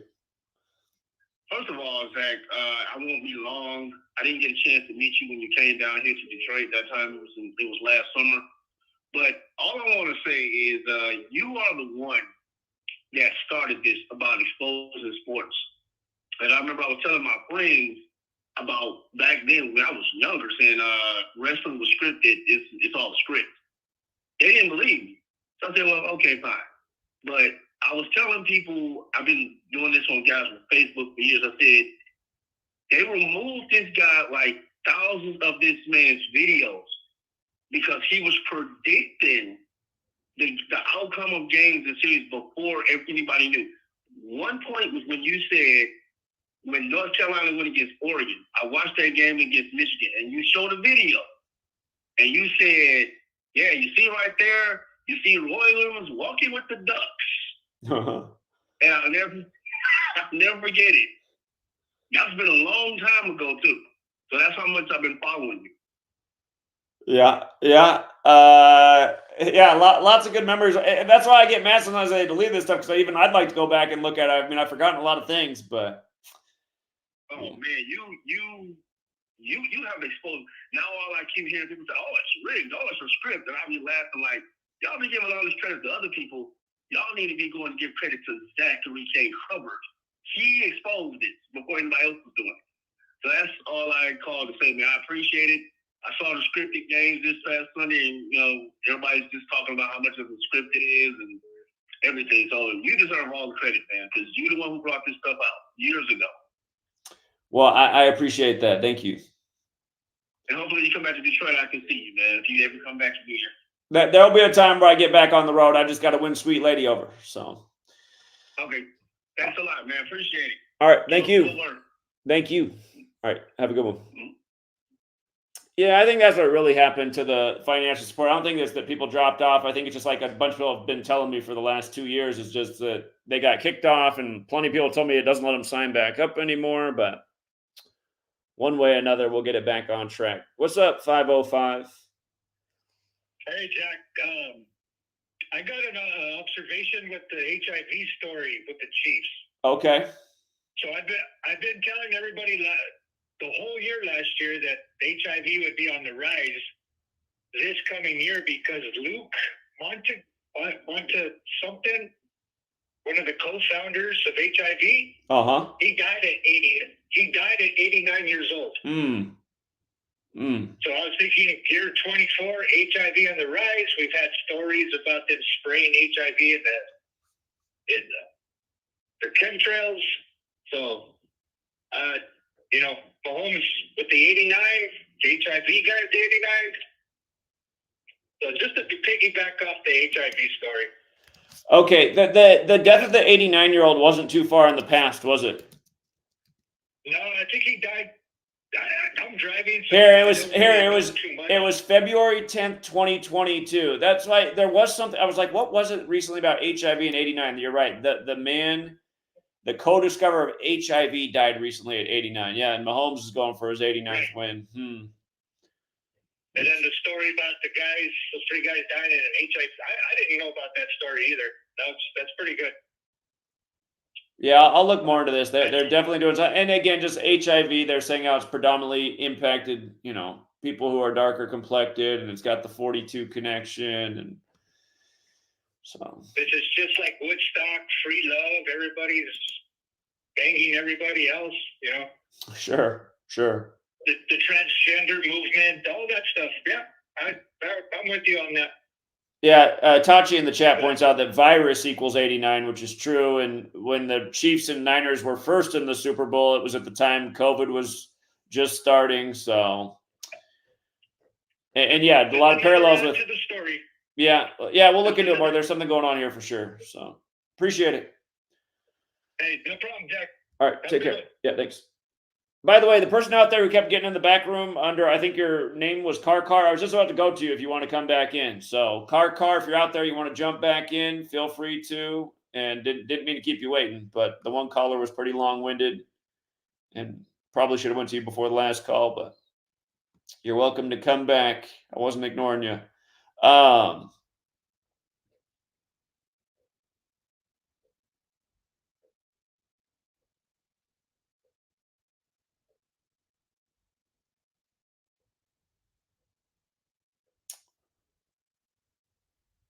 You're trying to call in? Well, the line's open right now.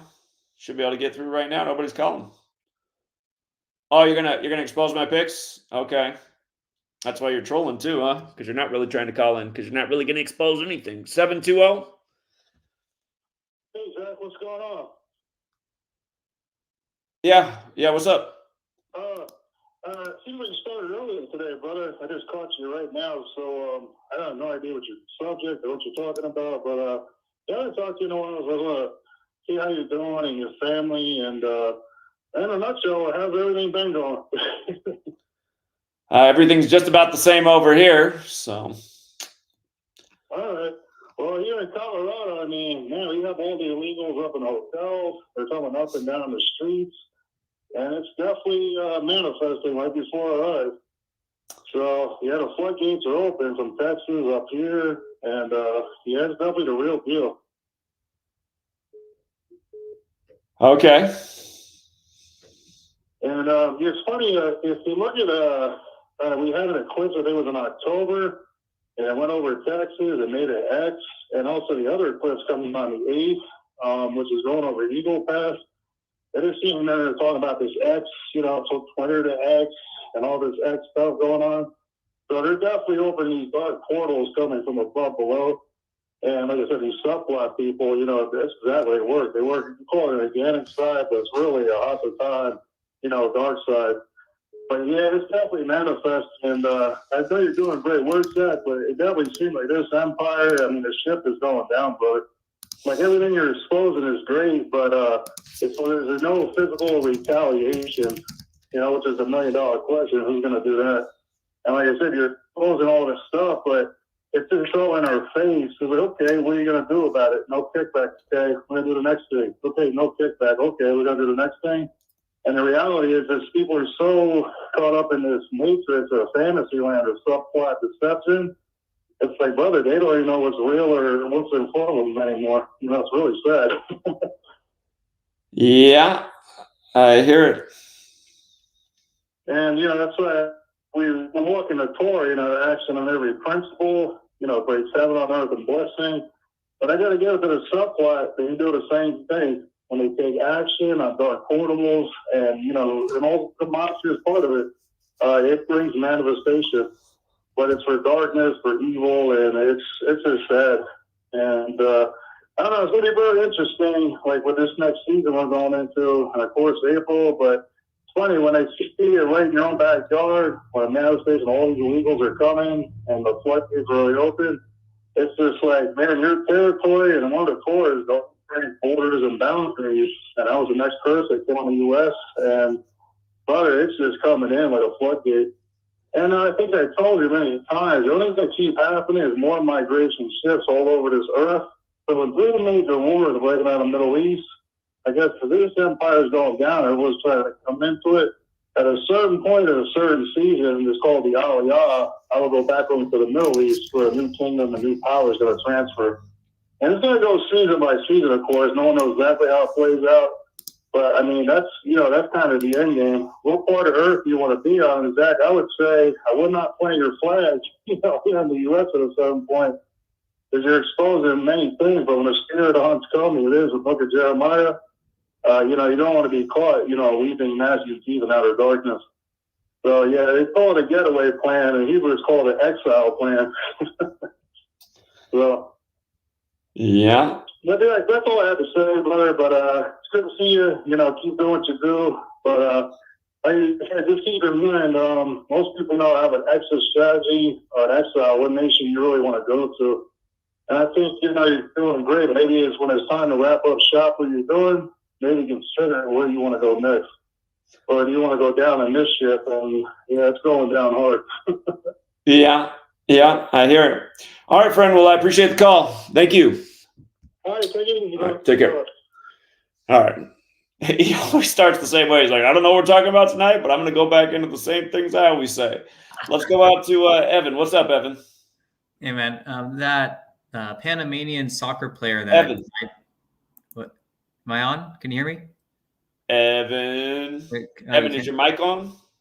Hold on. Oh, can you hear me Yeah, now? your mic is on, but we can't hear you. Hold on. Try again, Evan. Oh, I heard you that time. Wait. Now I hear you. Now I hear you. Yeah. Okay. Anyways, that's that Panamanian soccer player that died the other day. A matador. Yeah, he's so in the 2011 Gold Cup, which is an international tournament that's held in the U.S. like every other summer. He scored a goal in Kansas City, and that was on June 14th, 2011, which was a span of 11 weeks and 2 days after his 29th birthday. Chiefs and Super Bowl both equal 112, and the AFC can get their 29th Super Bowl win if the Chiefs win in a couple weeks. Yeah. Yeah, that makes a lot of sense. Again, probably missed this. The Matador. Matador's a taunt the bull with the red blanket. Got another all-red Super Bowl. And red has that Gematria 54. Like the first ever one was Super Bowl 54, the Joe Montana Bull. Joe Montana is also 54. This is Super Bowl 58, which is the 54th of the modern era. This man died the day the Super Bowl was set at age 41.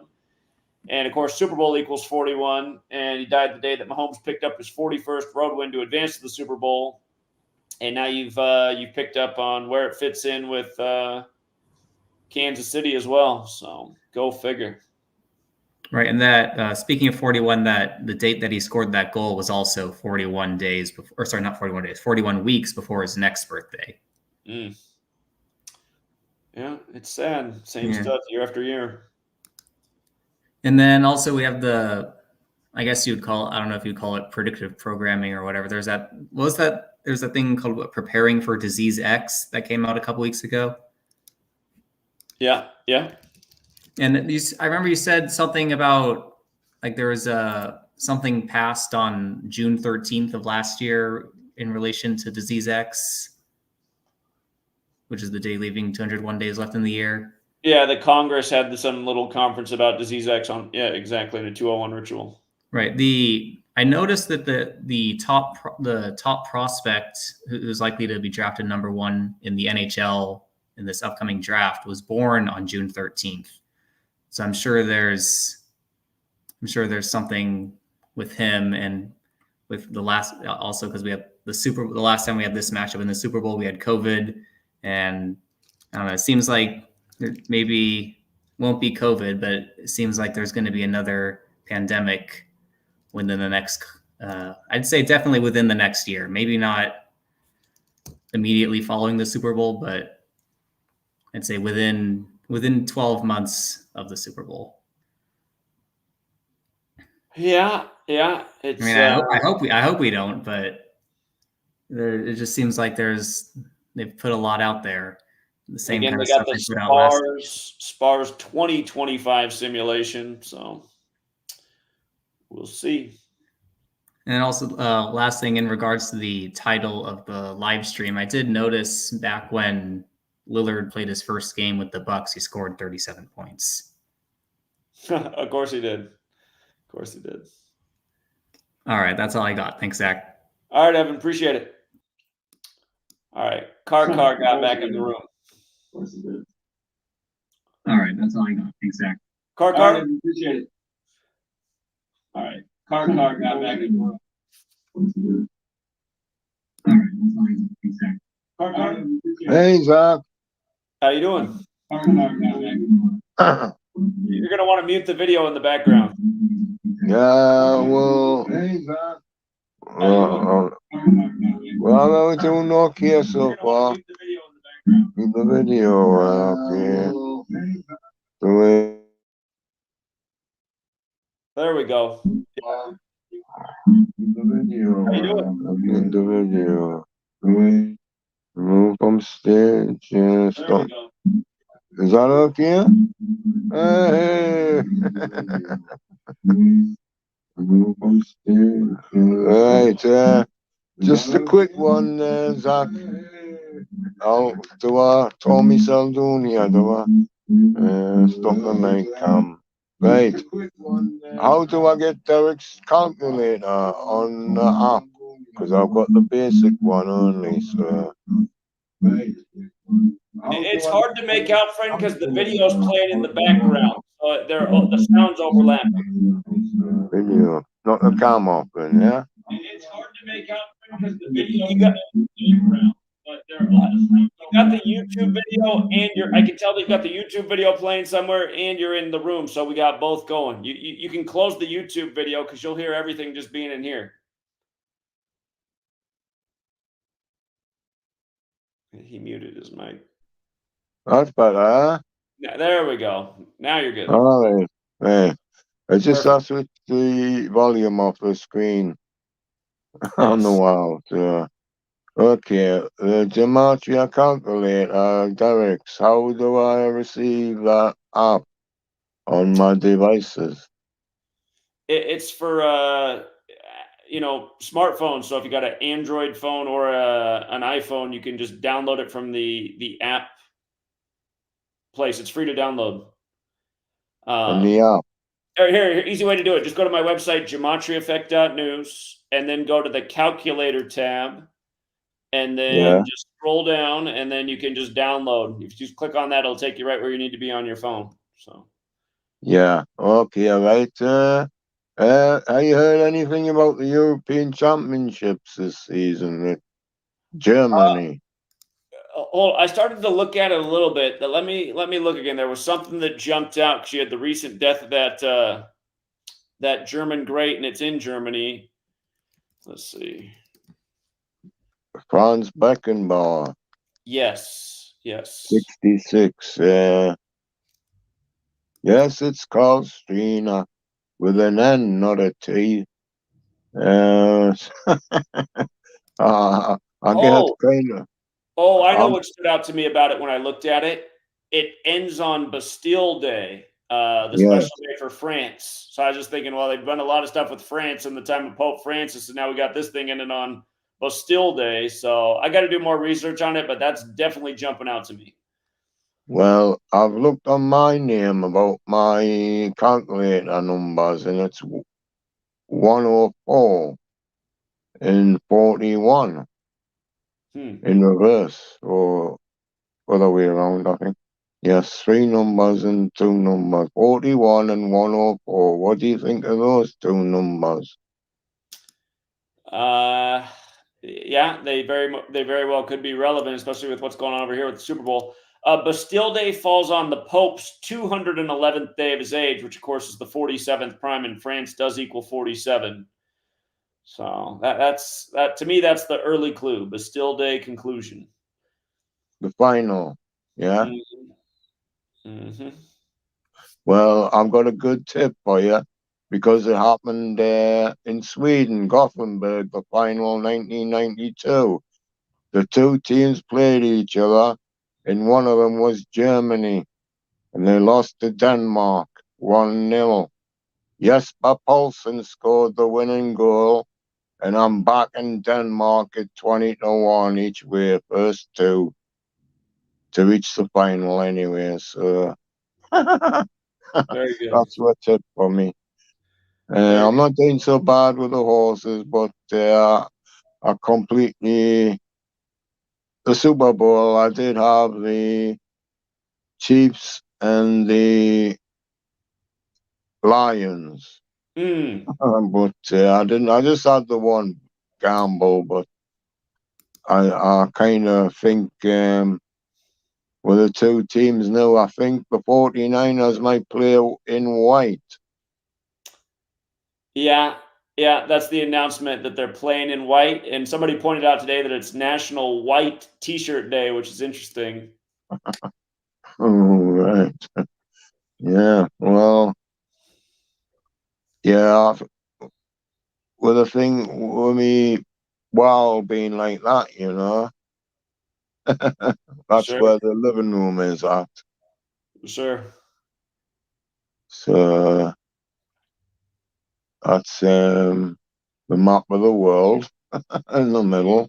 Be proud of who you are. Yes. the nervous system, and that's all about yoga and the chakras. The chakras, yes, indeed.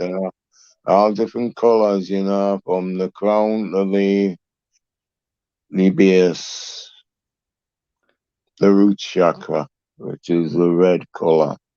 Yes. Yes, indeed. So I've got me gematria somewhere. Somewhere. I'll give you a little show around my room there, because there's a 1994 calendar of the Buffalo Bills. Funny. January. And the next one, believe it or not, well, you will believe it, because what we say with they speak truth, The next one is the Los Angeles Raiders.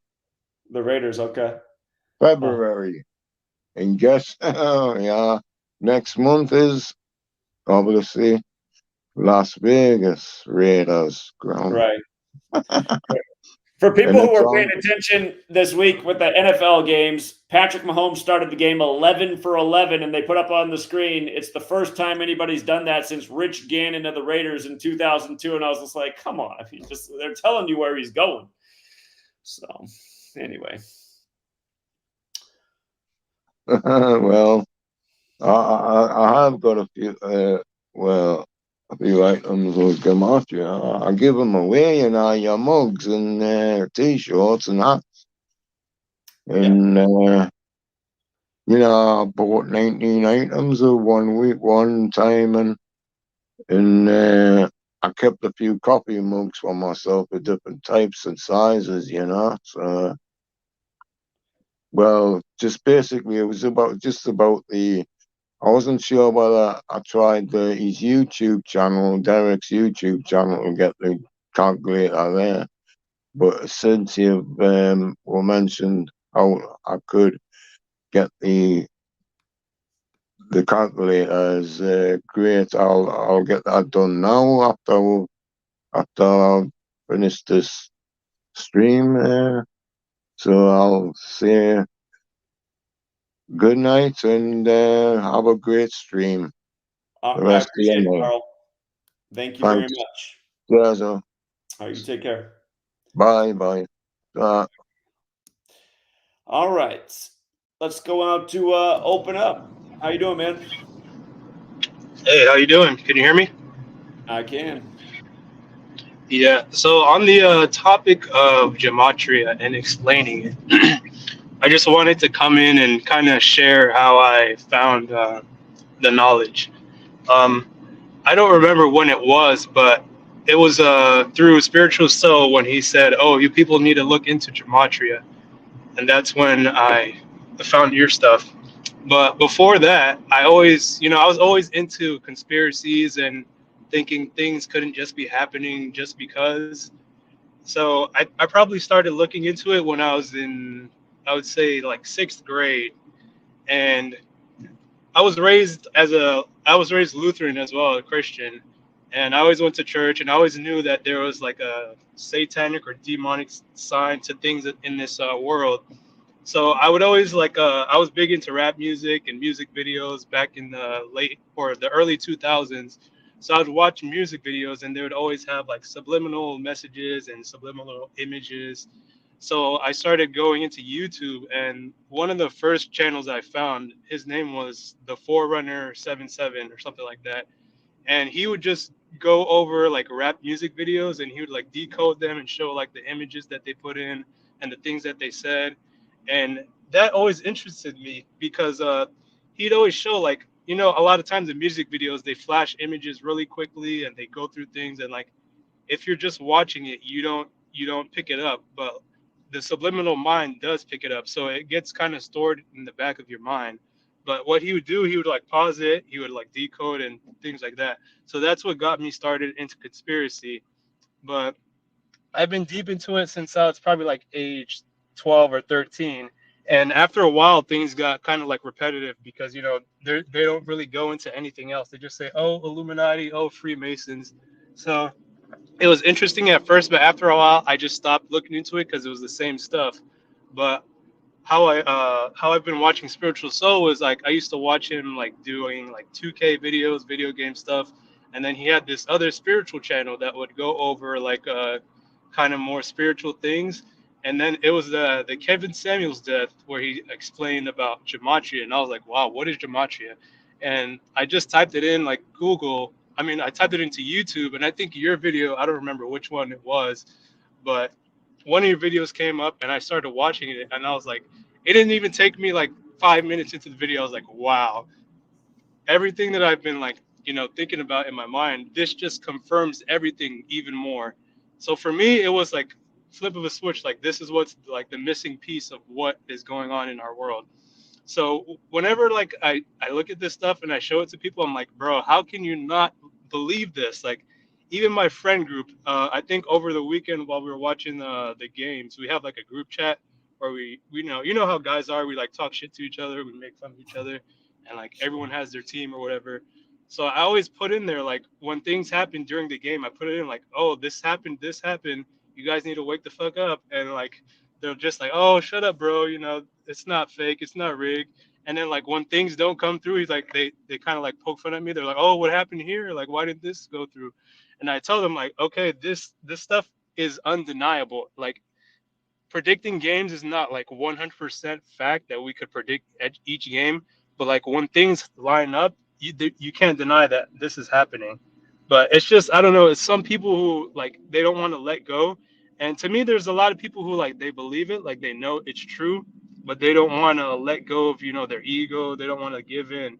They just continue to go along with it. So I just wanted to come on here and share that. What do you think about that? I mean, that's exactly it. It's the Mark Twain quote. It's easier to fool people than convince them they've been fooled. And again, it is the ego. The ego doesn't want to admit it. So Yeah. And like I say this a lot to people, like if you receive new information and the information you're getting is like undeniable, then why don't you change your perspective? Like, do you need to be right that badly that you can't accept what's actually true? Like, it doesn't make any sense to me. it's that other quote about give me the child and I'll show you the man. I forget who said it, but they said if they can raise the person till age 7, they know pretty much how they'll turn out. And that's what they're doing with the indoctrination centers, or what we call schools. And that's why everyone's kind of like a cookie cutter. Almost everyone has the same stereotypical responses and thoughts and ideas and beliefs. Yeah. And you just see what society is. So.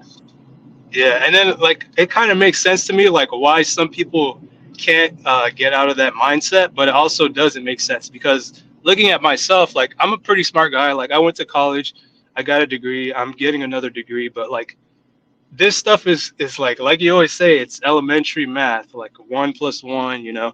That's how I always start when I'm explaining it to people. I'm like, okay, the first thing I say is, okay, when we're in elementary school and they gave us the alphabet and they told us like, oh, A is the first letter, B is the second letter, Z all the way to 26. And they're like, yeah. And I'm like, okay, well, using that information, there is a code that is being used that gives every word or every phrase a number value when you add them up. And then I give them like a decode on like Kobe or something or 9/11, and they're listening a little bit, but then like they start like zoning out. They're like, yeah, that's pretty dumb. I mean, it's a coincidence. You can make anything equal that. You could do that with anything. And I think that's how like probably 95 or 99% of people think. But the thing is, you have to just keep being persistent. Like my main friend group, there's about 5 of us, and only one of them, he actually looks into things that I give him, because he's more similar to me in that like he's been into conspiracies and things like that. So when I showed him this, he was kind of amazed. But the other 3, like one of my other friends, he's like really religious. He's really Christian, and I live in Orlando, and he's like a big Magic fan. And he's like, every day there's a game. He's like, oh, magic. And I'm like, bro, the Magic suck. This shit is scripted. And I tell him every day. And like every time that I start mentioning anything in the group chat, he just like goes silent. He doesn't say anything. Like the whole chat goes silent. And I mean, it's kind of disappointing, but what can you do, right? You just have to keep drilling them with the same stuff. Yeah, exactly. You stay consistent, and over time, some people will change their mind. I mean, occasionally we get the callers who say, "Oh, I used to think your work was stupid, but then I realized it was true, and now I've been here for X amount of time." And then other people will just never admit it because their ego's too big. Like my sister, I don't think she'll ever come around. So Yeah, there's just some people that you probably never convince. And I mean, I presented this to my family, I think not last Christmas, but the one before, since we're all together. And I just brought up the Kobe video, and we all watched it while we were eating the Christmas dinner or whatever. And everyone just watched it. We all stayed silent. And then at the end, I'm like, what do you guys think about this? And they're like, no, I mean, it's kind of interesting, it's kind of coincidental.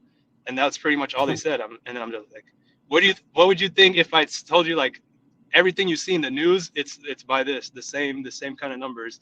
And they're like, I mean, I don't know. I guess it's kind of coincidental. That was their only response. So I mean, yeah, yeah, I I think the thing that keeps people like, kind of pessimistic about it is that it doesn't directly affect them. So when they see it, they're like, oh yeah, okay, whatever. But I mean, if it's something that like changed their life, like if it was the reason that something happened to them, they would be more willing to accept it. yeah. That's true. And at the time, or at the same time, I mean, if you use the knowledge, you can use it to affect your life. Like it might have kept you from getting the jab, so might have helped you from getting the Yeah. clot shot. So Yeah. Oh, and about that, yeah, like my whole family got it because they're all in the medical field. Like my father's a pharmacist, my mom's a nurse, my sister's a nurse, and then the other two are in medical school. And during that time, like they all got the COVID shot, and I didn't get it. And my dad was like close to like exiling me from the family. He was like so pissed off that I didn't get it. And I'm like, I'm not gonna get it. I'm telling you, I'm not gonna get it. And after a while, like I got sick, and I would say not the sickest I've ever been, but I was pretty sick for probably 4 or 5 days. And my dad was like pissed, like so pissed at me, because like he's kind of older. He's like in his 60s, 70s. So he was pissed. He's like, he didn't speak to me for like 2 weeks. And I mean, I was only sick for 4 days, and after that, I was just fine. So yeah, it's kind of absolutely. it's kind of disappointing.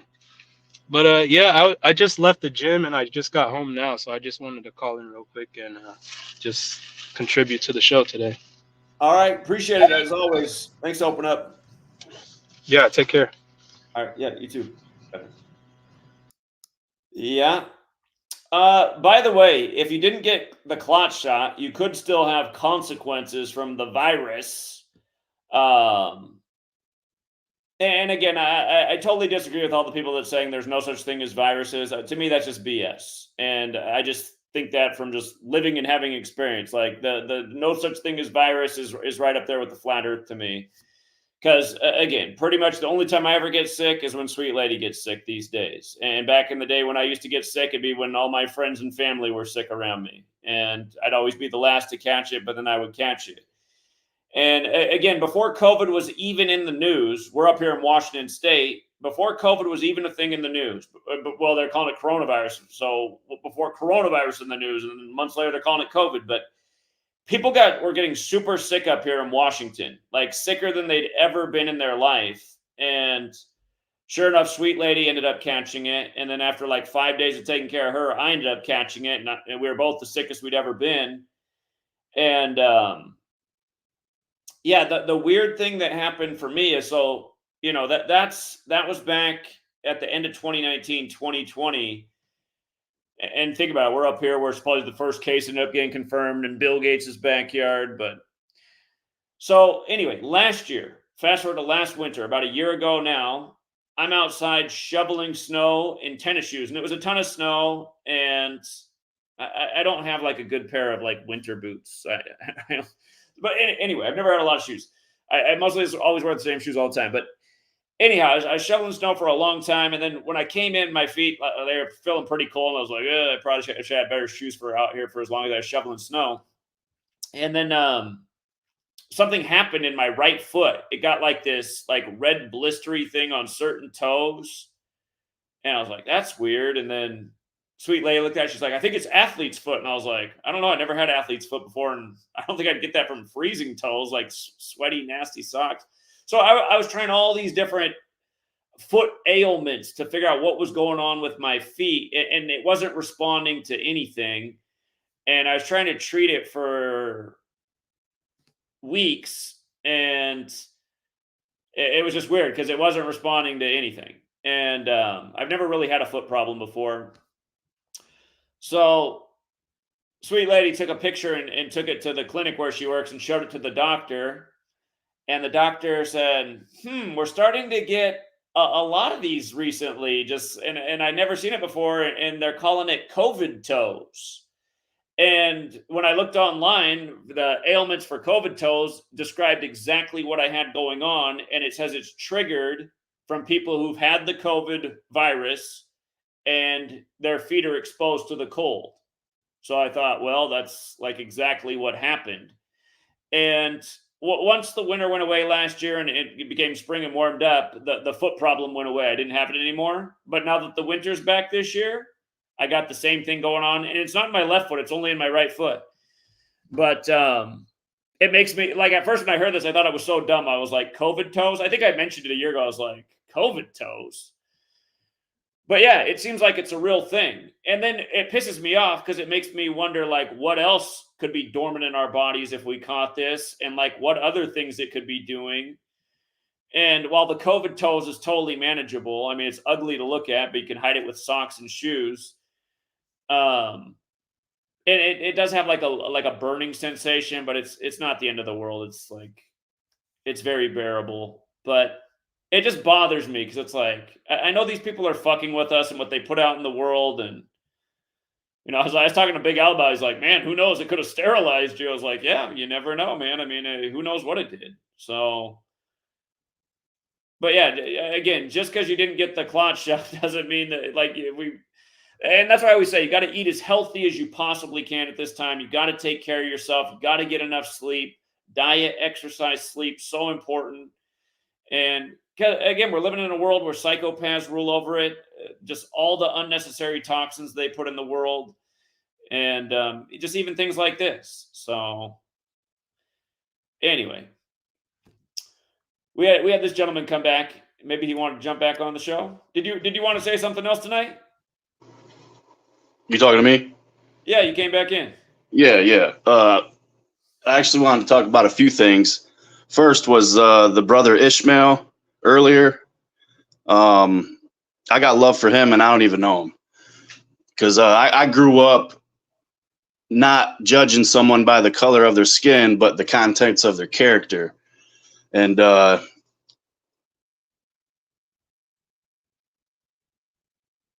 you still there? Hello? Huh. Right. Hello? Are you back? Yeah, you were just starting your statement and then it dropped out. Oh shit. Yeah, I only got a couple bars, but no, I'm a truck driver and I go to Detroit every day. And so I know a brother earlier, he called in, said something about he lives in Detroit, and if you come out there that, you know, he would meet up with you, and I wanted to second that. You know, if you ever do come up to Michigan, I would like to meet you in person. But a couple, am I still live? You're good, yeah. Okay. So a couple things I thought I wanted to bring to your attention. I don't know if you've talked about these before. I just thought it was, I guess, coincidental is the only word I could think of. But so August 5th of 1968, which I believe that was the start of the World Trade Center construction. Yeah, it was. Okay, so August 5th, 1968 to the Super Bowl that's coming up, February 11th, 24. It's exactly 666 months and 6 days. I don't know if you've touched on that or if you were aware of that. I just wanted to share that with you. I thought that was a coincidence, I guess. or maybe not. I wasn't aware of that. That's interesting. Yeah. So, and then with Kamala Harris, see, I honestly believe Joe Biden doesn't have a lot. Uh-oh. He dropped out again. But I was thinking, I think he was going to say, I don't think Joe Biden has that much more time left. Again, we've been expecting him to go sometime around June 1st, 2024, since he set foot in office as president. Are you back, Midwest? He's driving, so he must be in an area where he's going in and out of service. Probably got some hills around him or something, some trees. Man, unless the feds are fucking with me. Or that. Yeah, you're back. Unless the Fed boys are fucking with me anyway. I'm trying to stay still. I'm actually in my house, but I only got 2 bars. So like I was saying, I don't think Joe Biden's got a lot of time left. They're going to usher in Kamala Harris. And I don't know if you're aware of this. I'll just throw it out there. So Kamala Harris, obviously, you're aware, her name equals 49. She's the 49th vice president. And San Francisco 49ers, she's also from California. I mean, she came up pretty much in the Bay Area. The mayor of San Francisco, London Breed, is 49 years old right now as well. Yeah. Okay. So from Kamala Harris's birthday, which is October 20th, 1964, to the game that was just played January 28th, which was the Lions and the 49ers. Uh-huh.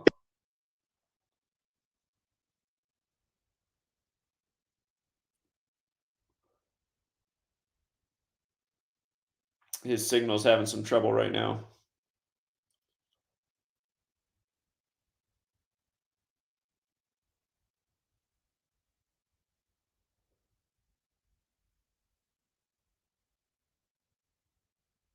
We'll stand by to see if his signal comes back. I'll tell you one thing that's interesting about Kamala's birthday to the Super Bowl, because I've been looking into this too. Again, I always try to explore both sides of an equation for the Super Bowl. The Super Bowl is 114 days after Kamala's birthday with her Bay Area connections, and President of the United States does equal 114. Yeah. Hello? Oh. Damn. Yeah. All right. Hey, 336, sit tight, 336, while he finishes his thought, and then I'll put you right on. Go ahead. Yeah, I won't be too much longer. Okay. But so from her birthday when she was born to the game that just happened, it was 21649. Well, obviously the 49ers, but 6 times 6 times 6 is 216. I see. So it's 21,649 days from when she was born to the game that just happened. And now why I think they're going to usher in Joe Biden, or something's going to happen. And I honestly think it's going to be an assassination, because the word assassination in Gematria in the original form is 160. Okay, so from the day Joe Biden got inaugurated, January 20th of 21, if you go 160 weeks, it's February 14th, which is Valentine's Day. And that also is 1,120 days, 1120. His signal drop out again.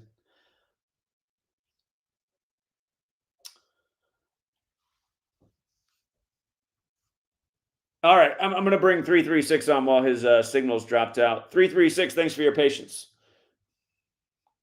Yo, Zach, what's going on, brother? Yeah, how you doing? I'm doing good, man. This Billy D, man, I had time with you a couple of days ago. Yeah. Man, this might be off subject, man, but I was just wondering, man.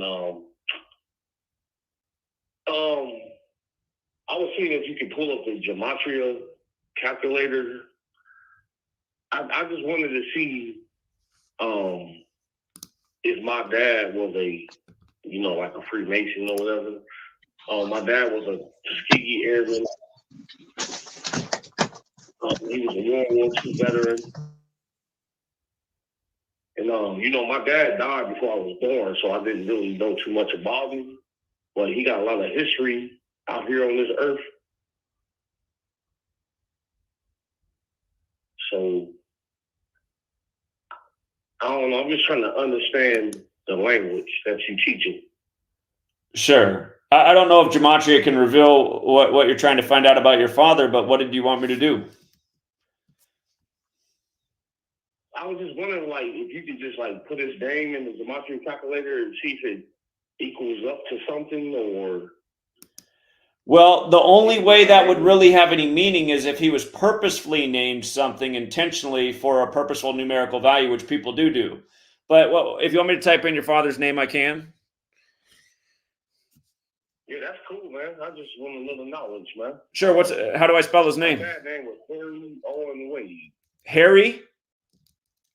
Harry, like, yeah, Harry Owen Wade. Did I spell it right? Harry Owen Owen Wade Wade. Yes, sir. I don't see anything super stand out about his name in terms of Freemasonry. His full name does equal 191, which is the 43rd prime, and Masonic's 43, but that could be coincidental. I mean, my last name Hubbard equals 43, and nobody's a Mason in my family, and that's just my dad's adopted father's name. But there are people who do name their children intentionally. And once upon a time when I was driving for Uber and Lyft, I got an older gentleman. I mean, he was old. And he got in the car and he asked me to take him on this scenic route in Seattle because he knew they were tearing down the viaduct and he wanted to go on it before they tore it down. And he was older. He said, I'll probably never be to Seattle again in my life. But he asked me as I was taking him on the drive, he goes, so do you do anything else besides drive Uber and Lyft? I said, well, I'm actually just doing this kind of right now as a little experiment. And I said, I've been working on some research and a book. He's like, oh, what's that about? And then I started telling him, he goes, oh, I actually know something about this. My father was a Mason and my name is Kirby. And my father wanted my name to begin with a K because it's the 11th letter and that's the master number. And he said, actually, it was a point of contention with my mother because she didn't want my name to be based in numbers, but he was a Mason and it was important to him. So that was all that his father did about his name, was just named him Kirby. So it began with a K. I mean, it's possible if your father had a Masonic father that he could have, done something with his name, or it could just be that it's just Harry Owen Wade because they like the way it sounded. So. Right. Just saying, because, I mean, he was 36 years older than my mom, so, it's just weird. I guess it was different back in those times. But I had another thing, too, Zach. When I was in high school, back in like 97 or 98, I was in this program called American with Jim Brown. Okay.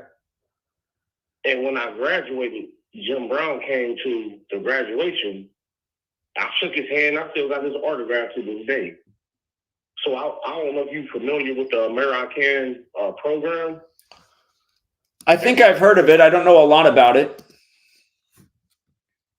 Yeah, it was basically for like, they say it's like, if you was a bad student or whatever, they put you in that class. I didn't think I was a bad student, but I got put in that class. Sure. It's kind of unique, so I don't know, man. I mean, I actually got a chance to meet Jim Brown. I shook his hand and everything. I did the autograph and everything. I don't know if it's worth anything, if I sold the autograph or whatever, but. Yeah, well, I think that's an interesting life experience. I don't think it's a bad thing that you were in that program at all. So. Yes, sir. I mean, exactly, man. I appreciate your work, man. I'm glad you took my call again. And, just trying to, get some more knowledge on this. Sure. All right. Well, I appreciate the call. You have a good night. All right, Zach. All right. I'm going to continue watching. All right. Thank you. Have a good night. Yeah. Take care. Yes, sir. Midwest Perspective. Did you get the signal back? Yeah. Am I good? All right. Yeah. You were saying about Kamala. It was like 1,120 and then you cut out again. Okay. Oh, no, it was Joe Biden the day. So I typed in assassination in the Gematria calculator. It's 160. So I went to the inauguration day of Joe Biden, January 20th of 21.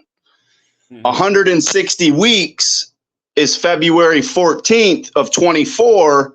And that's also 1,120 days, which 11/20 is Joe Biden's birthday. Do you see that connection? Yeah, November 20th, right? Okay. It's an interesting thought. Am I breaking up? Valentine's Day, if it happened, it's possible. So well, and then also with Kamala, well, February 16th, which we go back to that 216. February 16th is the 47th day of the year. She would become the 47th president. So, I mean, I'm not predicting anything. I'm just kind of throwing, ideas out there, maybe, or sure parallels, I guess. But you got to imagine, though, that if Biden was shot on February 14th, she'd become president well before February 16th. She'd probably be sworn in that same day. So. Just for people, your thoughts. The reason we said that Biden would probably go around June 1st, 2024, and it remains to be seen. The initial thought behind that was it's 1,229 days later, which is the 201st prime. And again, he sacrificed his son 201 days before the Pope's birthday at age 46. But June 1st is also typically the 152nd day of the year. It'll be slightly off because it's a leap year, but Joe Biden's 152. Kamala Devi Harris is 152. Pennsylvania is 152. Biden's from Pennsylvania. Of course, the White House is on Pennsylvania Avenue. And the first President's Day when he became president did fall on 15/2, the 15th of February. But we'll see. I mean, I'm expecting Biden to not finish the year as well. So we will see. I think he might have lost the signal again. His signal's going in and out.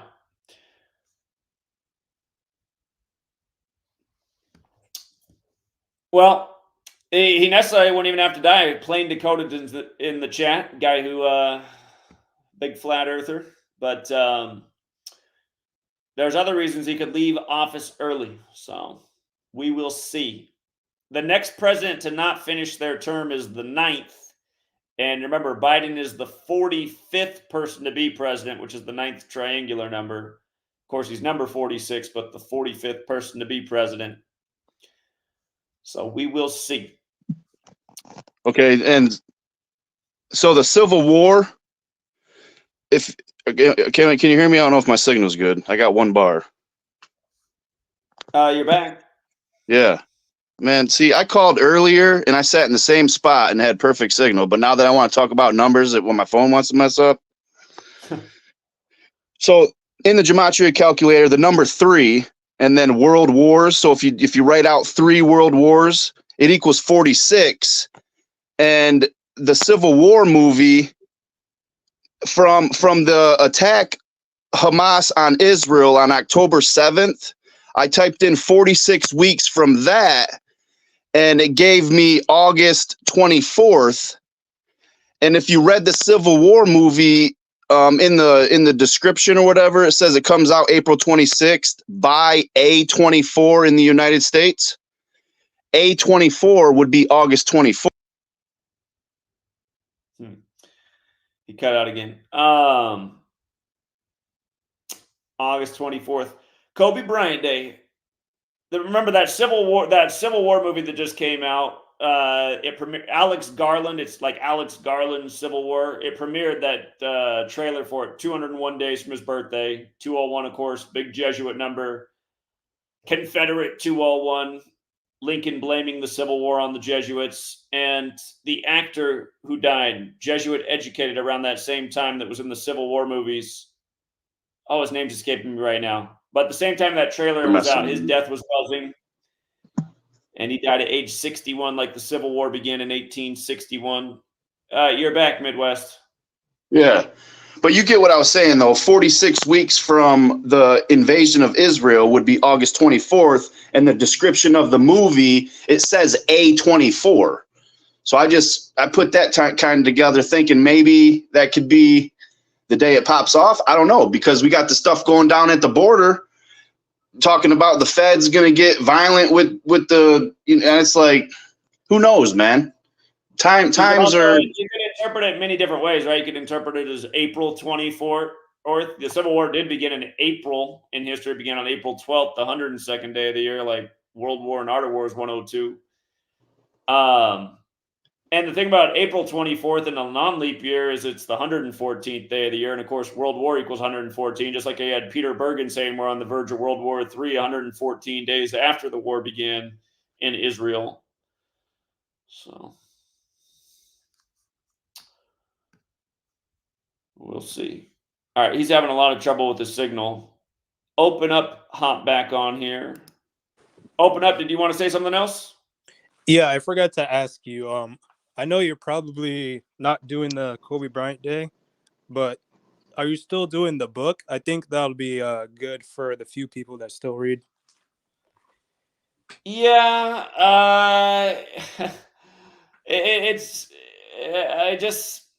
I can't decide what to do with the book right now because somebody made the point. They're like, Zach, your Number Games has an 80-page chapter on Kobe's death. So does it make sense for your next book to be about Kobe's death? And I said, yeah, that's a good point. Yeah. But well, yeah, that is a good point. But I guess something different that's not in the book. Maybe the Maui fires or something that could be like a short book. yeah, I wrote a whole bunch on the Maui fires. It's just nobody cares anymore. It's just why it just gets frustrating. It's like, Yeah.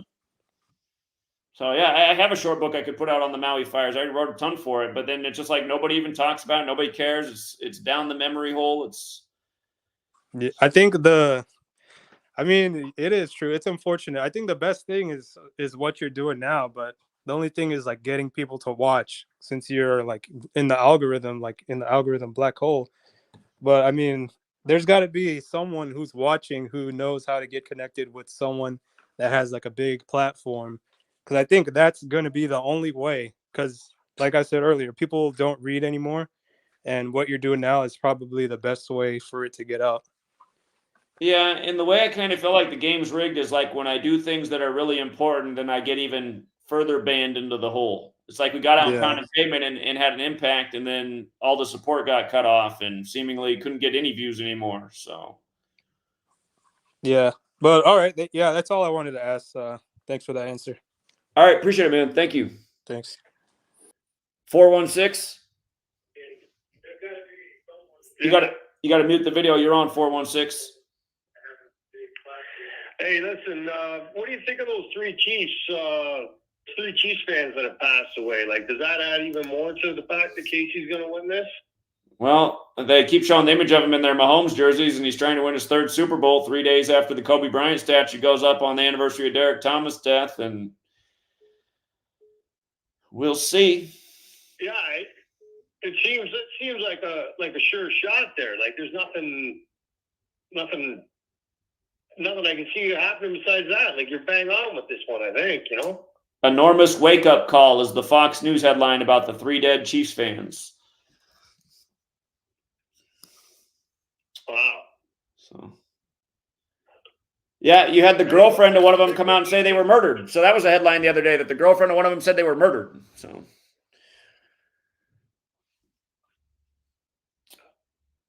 yeah, it's the Bitcoin at all. Like, you see anything going on with that? They kept saying that it was going to crash, and now that XRP equals 58, and it's going to be because of Super Bowl 58, it's ushering in and all that.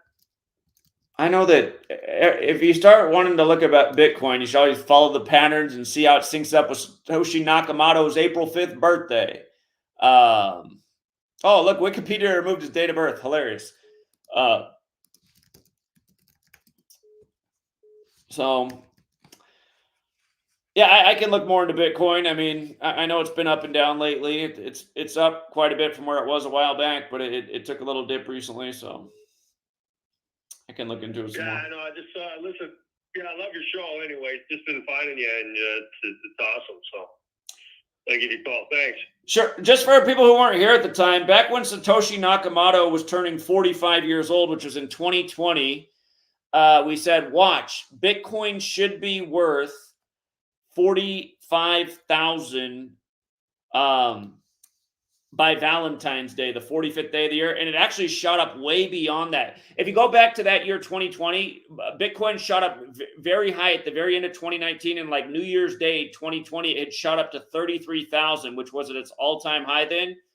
And again, we said, okay, because if you look in Gematria, Bitcoin equals 45, like Nakamoto, like Ritual, and we said this thing's going to be worth 45,000 by Valentine's Day, the 45th day of the year, and it had jumped actually even higher. That was like worth 50-some thousand by Valentine's Day.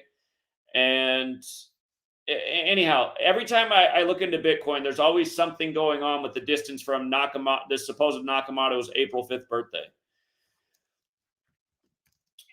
Yeah, because it's hovering around 43,000 right now. It's probably going to hit there again this year.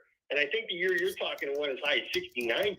Yeah, it ended up going a lot higher, but I had it pegged for going up to 45 by the 45th day of the year, and it exceeded that. Yeah, that's amazing, man. Yeah, no, okay. Yeah, if you look into the Catholic Church, a lot of like the Bitcoin engineers are Catholics, and it's just so obvious. It's just like I'm always saying, man, the Jesuits, they're running a lot of things, and no doubt they're running these cryptos. I know so many Bitcoin people think it's this untouchable. It's not. It's all part of the same rig scheme, just like the markets and everything else. So, anyhow. No, that's great. No, thanks a lot. Thanks. Yeah, you're welcome. All right, take care. Yeah, when Bitcoin had its big fall off, we called that too. I'd have to go back and look. I forget how it was, but I told people, I said, by this date, I think it'll probably be up around the top and they'll be falling off from there. And sure enough, it did. So let's think about how old is he now? Now he's going to turn 49 this year. He's 48. Yeah, I don't do so much with crypto because, I mean, there is a lot of money that can be made in it, no doubt about it. But yeah, it's just like I don't want to support the digital currency system they're trying to get us into, and they're going to put us in it if humanity doesn't fight back. But you don't see much resistance.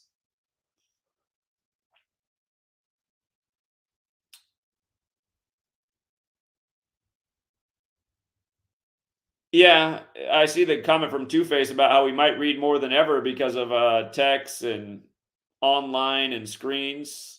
In a sense, we're definitely not reading books. But yeah, short messages.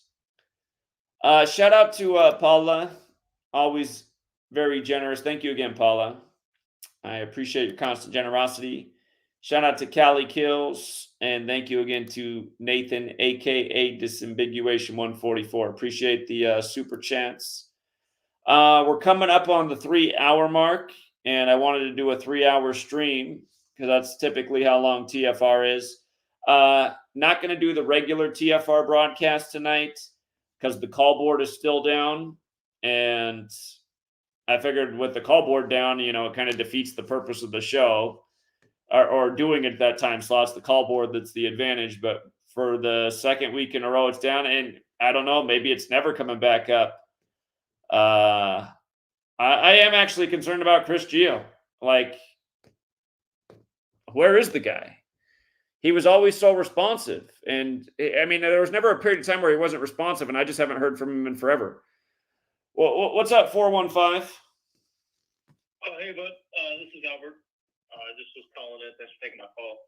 You might have covered this already, but what are you thinking with the Super Bowl, the KC versus the Niners? Sorry, I've been working. It's exactly what we wanted. We thought that's what the Super Bowl would be with our final broadcast of the year. We had a nice future in it for the start of the year, and we're talking about it every day on Patreon. So yeah, no, I saw that. What are you thinking about? What are you thinking they're gonna do? You think it's KC they're gonna get to KC because the whole push with the Taylor Swift and all that, or do you think they're gonna go with the Niners since everybody's is riding KC hard? It's like 74% of the public is backing KC right now. Especially with is that the stat? 74. Well, Joe Montana is 67 years old. Kansas City equals 67. 67 is the 19th prime. He wore 19 with the Chiefs. the last time the Niners and Chiefs met, it was the 1920 season, and he didn't wear 19 with the Niners, but he wore it with the Chiefs, and the Chiefs won that Super Bowl.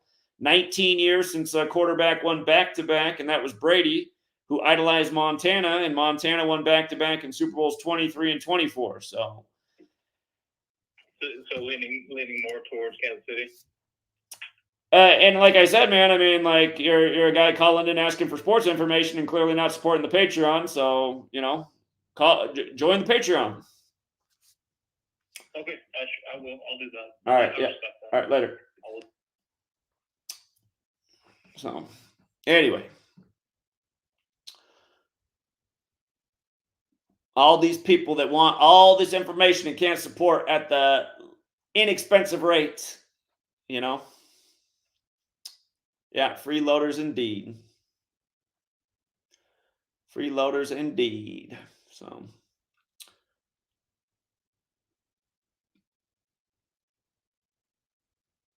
And exactly. It's like if you don't have enough common sense to understand what I just said. See, that's the problem. It's just like morons don't understand when I speak. Like people with the brain would pick up and go, "Oh, I know exactly what you mean." And he's like, "So wait, how does that work out?" It's like, "Well, what the hell do you think I just said, dude? I mean, do you speak English?" So anyway.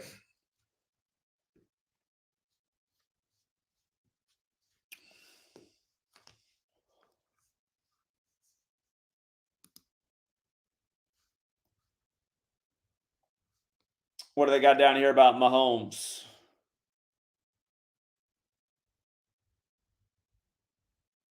Oh, by the way, you know what day Mahomes' father's birthday is, right? His birthday is August 9th, 8-9. The day leaving 144 days left in the year. Here, I'll pull up his father real quick. The other Mahomes under Baseball Reference.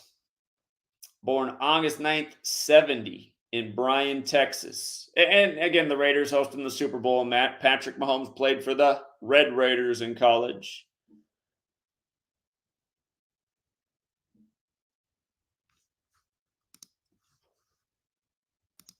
What's up, Supreme Mathematics? Hey, what's up, Zach? Man, nice to hear from you again.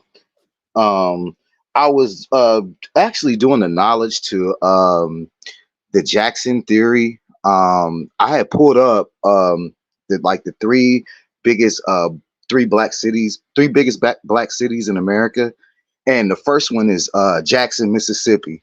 So it's not ironic how Lamar Jackson was the quarterback, and number two was Baltimore.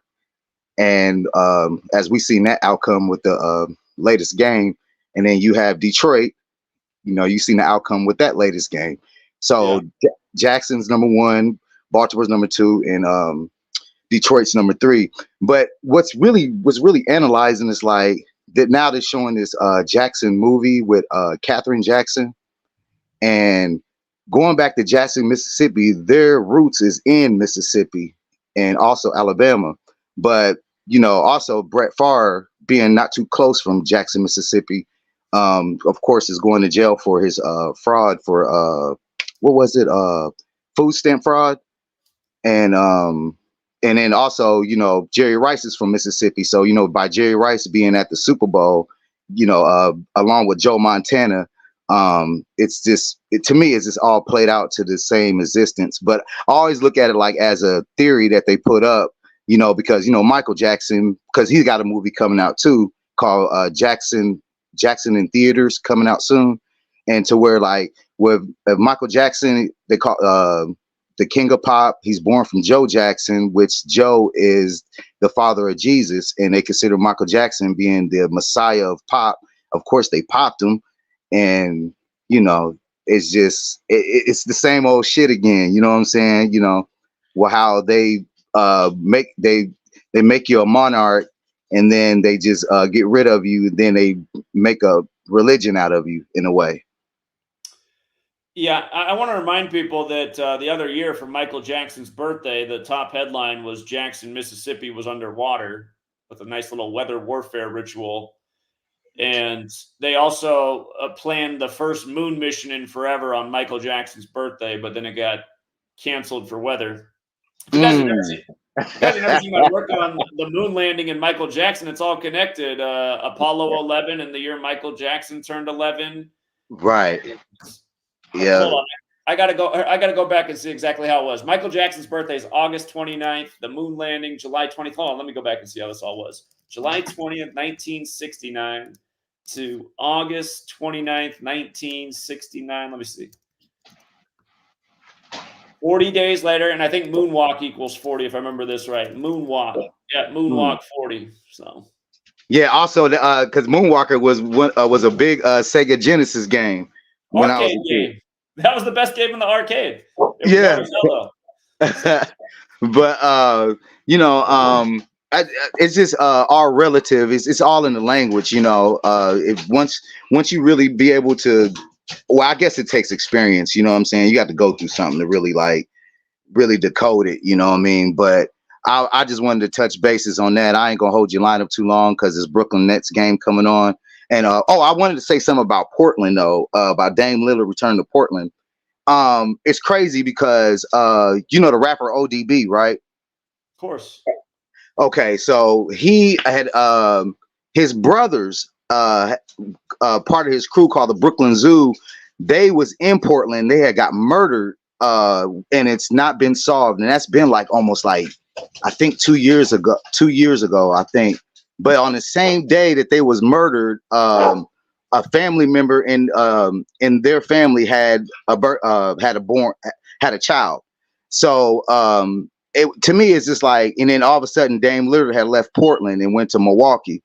But it's not really a deep connection. But there's some other connections I got. But I didn't want to hold your lineup too long. But like even with this Yo Gotti and Big Jook issue, like, and that's another King theory. You know what I'm saying? So like where Yo Gotti now took the name John Gotti, and his brother gets murdered. But Memphis basketball player Zach Randolph has been rumored to be behind Young Dolph's death. So it's because I worked with some people before, and they was like, man, because Zach Randolph got murdered. His brother got murdered in the same city where my mom was born at, and it's a very small city, Marion, Indiana.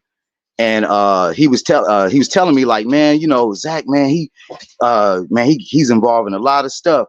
And I said, well, okay, that makes sense. But when I realized he was playing for Memphis, and then he's at the same time that Young Dolph was in Memphis, then it's kind of like not a coincidence, But I had to dive deeper into it. But I've heard some rumors. That's pretty much it. But I don't go by rumor all the time. I go by rumor. I don't remember covering this about the Brooklyn Zoo members dying in Portland, but what I can just say right off the top is I noticed how the headline broke the day after the deaths, which was on hip hop's birthday, August 11th. And the thing I know about my own city, Portland, is Portland has the Gematria 44, and it's known as Rip City, like rest in peace. Rip City is also 44, like shooting, and it says they were shot. Right. That's crazy. That's crazy. Well, man, it's excellent talking to you, man. I will touch bases back with you again. And man, thanks, man. Keep doing what you're doing. Peace. Appreciate it. And there's the quote right there on the screen. R.I.P. to my older cousins. Of course, I mean, you would say that if anybody died almost anywhere, but Portland is known as Rip City.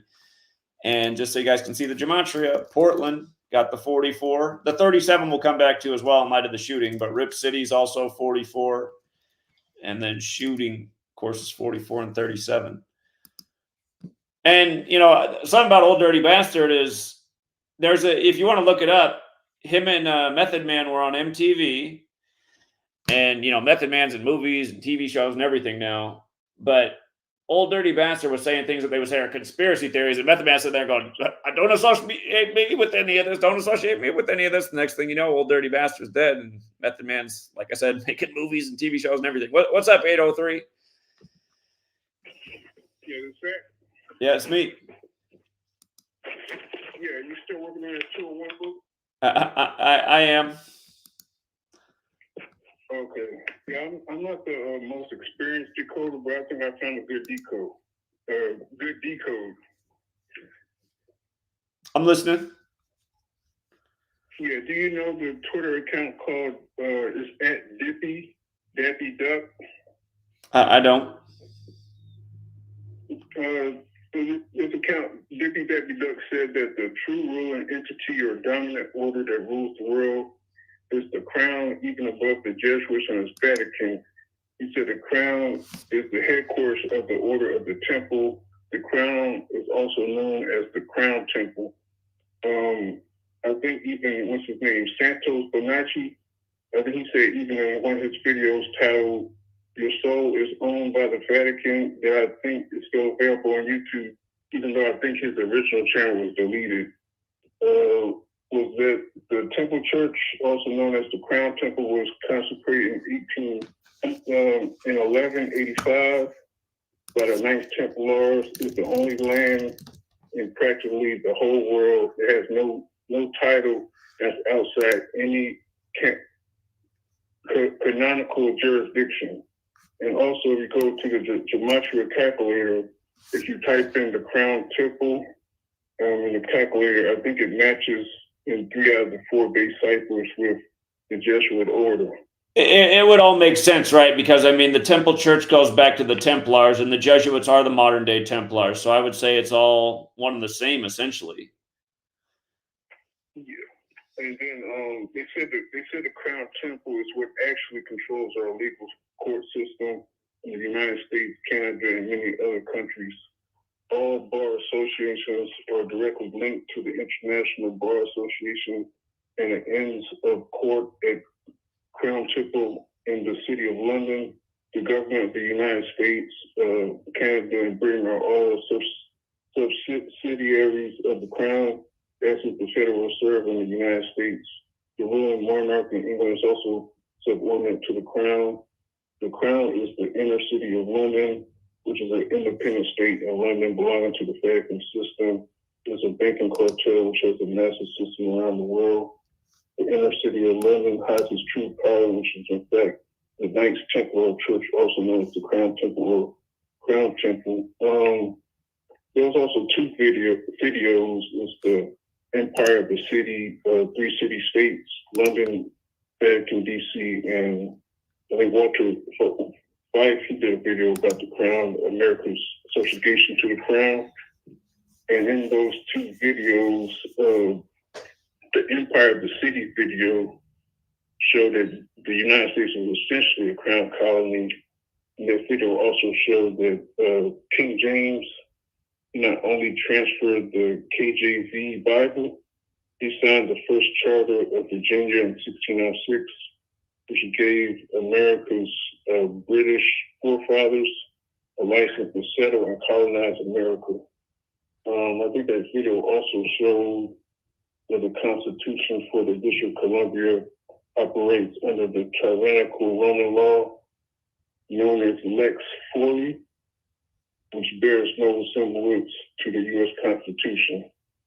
And in Walter Fife's video, he was basically saying that the American people were fooled into believing that the crown colonies compromising New England were independent nation states, which were in fact still colonies of the Crown Temple, which is basically controlled by the Jesuits, specifically Rome and the Knights Templar. The signers of the Declaration of Independence, which included John Adams, Benjamin Franklin, and others, were in fact agents for the Crown because they signed the Treaty of 1783 as an esquire, which is essentially a shield bearer for a knight, which was recognized by international treaty law through King George III in the Treaty of Paris on September the 3rd, 1783, which is essentially an agreement between the Crown of Britain or Crown Temple and the United States. Let's see if I had anything else. The other thing was, have you ever heard of the video game Assassin's Creed Brotherhood? Yeah, I'm aware of that video game series and how it has to do with the Templars. Yeah, they said basically that in their specific game, Assassin's Creed Brotherhood, basically the story was how the Assassin's Creed Brotherhood was trying to overthrow the elite tyrannical Roman Templar families, or to bring the city into the true wealth and wonder of the Renaissance. And I think some of those elite Roman families included the Massimios, Medicis, Farnese, Orsini's, and others. I also heard, I don't know if it's either Massimios or Medicis might have financed some of the first popes. So. Yeah, I've heard similar things. So yeah, so yeah. Just the last thing, research the Crown Temple by Rule of Mystery Babylon, by Michael Edward, the Dippy Dappy Duck Twitter, and Assassin's Creed Brotherhood. okay, Michael Edwards, I'll check it out. All right, yeah, that was it. All right, appreciate it. Thank you. All right, he's got a blog.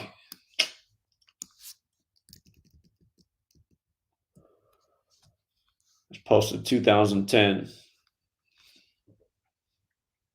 347. Limited, please. What's up, Zach? Yeah, what's up? Yeah, I think they deleted more stuff off your old website this week because I went back to, I do research and stuff, and I can't find the post I'm looking for. Yeah, they've been constantly getting rid of stuff on there. It's annoying. And 66 posts that you did, and it's like gone. I'm sure it is. They've gotten rid of so many posts on my old site. It's annoying. Like, because, the final started on 6-6, and I was looking at some stuff, and I'm like, damn. I'm like, what's going on? Unless I got to type in something specific. I mean, do you have anything in mind to type in that I can find it, probably? Which post are you trying to find again? It was something I saw. It was like, it was from the, man, what was it here? Hold up. Well, it was Warriors. It was Warriors. It was some finals post that you did there. I don't know. But it's like they deleted so much stuff off of it. It's like, it's ridiculous, man. It's ridiculous. Yeah. But thanks for the stream. And thank you so much. All right, appreciate it, friend. You have a good night. All right, take care. Eloy said, "Hey Zach, how do you feel about Stranger Than Fiction?" I actually don't know that channel, but Scariest Movie Ever I do know. And in fact, he was the first big channel to feature my work, like way back in 2014, maybe. And the thing was, I forget what year he did it in. Maybe it was 2015. Maybe it was 2016. He ran a scam on his community, and I was just in disbelief that he was even trying to get away with it. For people who aren't here, he set up a fake hospital room scene and acted like he was severely injured. And then he put out an X-ray of his supposed injury, and it was obvious that it was an X-ray of a bird, but he was saying it was his human body. And he was asking people to donate money. It was just so crazy and weird and goofy. And he's another guy who never puts his face on the screen. But I was just in disbelief because I was like, how does he think his audience is this stupid? He's got several 100,000 subscribers. He's going to put out an X-ray of a bird's body in a fake hospital scene room. It was just like, what? So I didn't want anything to do with Scariest Movie Ever after that. I just thought, okay, I appreciate that you brought attention to my work, but something is wrong with you. And as for Stranger Than Fiction, I don't have any recollection of that channel.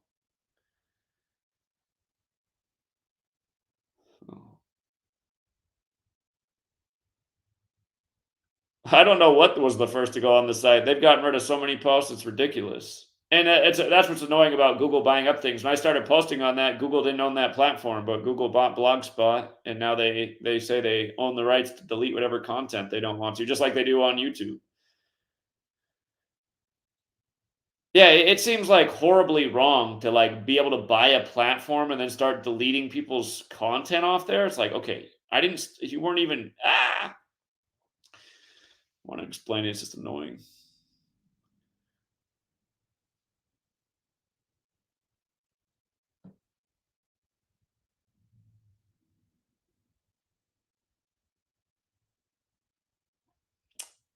Yeah, I was going to say August 20th is the slavery anniversary.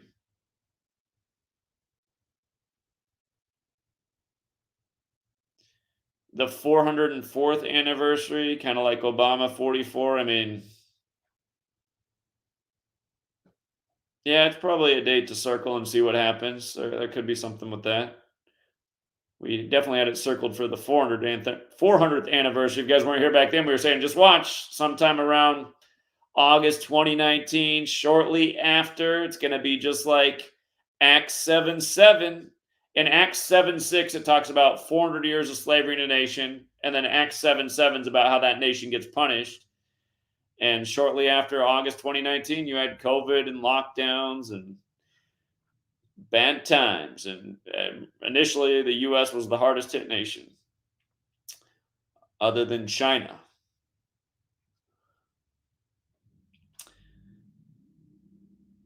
That's interesting, Marquise. Hopefully, they're not going to do that again. At the time of COVID, they did say that the Super Bowl helped spread the virus.